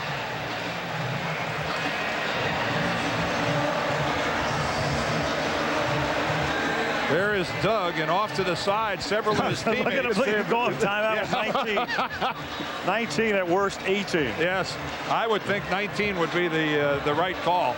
And really what that signals to you is a player that is on top of his game, that has the understanding of what is happening on the field. That's a great look at Doug's really arm. Yeah. Doug's arm coming out of that pile of trying to call a timeout. Flutie flakes are brain food. I'm convinced of that right now. I think so, huh? Well, what did Jimmy Johnson tell us that he thought was Doug Flutie's best attribute? His decision making. He's not big, he's not the greatest passer, but his decision making is right on. Well, he's going to have to make sure that he throws the football in the end zone right now. You do not want to throw it where you can get tackled in bounds. He ran it into the end zone against Jacksonville to win a game earlier this year. 14 years later, Doug Flutie looks for another miracle in Miami. First down at the 5-yard line. Get rid of it. Get rid of it. Lost the ball. It's loose. Trace Armstrong. It's Miami's. Trace Armstrong.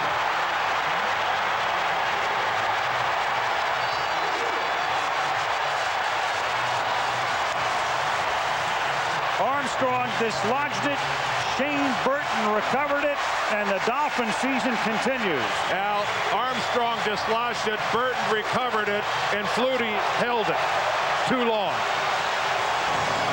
You talked about decision making. Yeah. Down here, you need to know that you've got to get rid of the football. You cannot hold on to it. It's the 5th turnover for the Buffalo Bills today, and it was actually pretty good pass blocking. Thurman Thomas is trying to block Trace Armstrong, but you have to get rid of the football. You wonder if the interception down the other end was in the back of Doug Flutie's mind, that he was going to try to force it in there, but Thurman Thomas on Trace Armstrong is not the situation you want to be in if you are the offense of the Buffalo Bills. Armstrong led the Dolphins with sacks this year with 10.5, and that might be the biggest one of his career. And a kneel down ends it, and the Miami Dolphins will be taking a trip next weekend. They'll be going to the Meadowlands or to Denver. And the Buffalo Bills end a season on a low note, but it was a season for the Bucs, for that man, and for that franchise in what figured to be a rebuilding year. The Buffalo Bills get to the playoffs and almost pull it off. Let's go to Leslie. He still has his helmet on. It must feel pretty great to beat Buffalo in a playoff game. Hey, Coach, take care. Thank you. Yeah, it feels good. It was a big win for us. We can move on now, and excited about it. Really am. What was your priority against the Bills secondary? Well, we just tried to take care of the ball, not have turnovers, let our defense play, and if we could do that, we had a real good chance of winning. Did you feel your offensive line, they kept your buddy Bruce Yeah, Smith away? they did a good job. They did a good job all day, even with pass blocking and run blocking, and it was an exciting game for us. We'll move on from here. Can you talk about the play of Doug Flutie? Well, Doug, he's got a big heart. You know, he plays hard the whole time. He had a chance to tie that game up and give him all the credit in the world. Keep your heart moving. Thank you, Danny. Back to you, Al. Thank you, Leslie. If Jacksonville wins tomorrow against New England, then the Dolphins go to Denver. If New England wins that game, then Miami goes to the Meadowlands to face the Jets. But they're making a trip. The dream continues. Will it be Marino's year? They're not done yet. 24-17.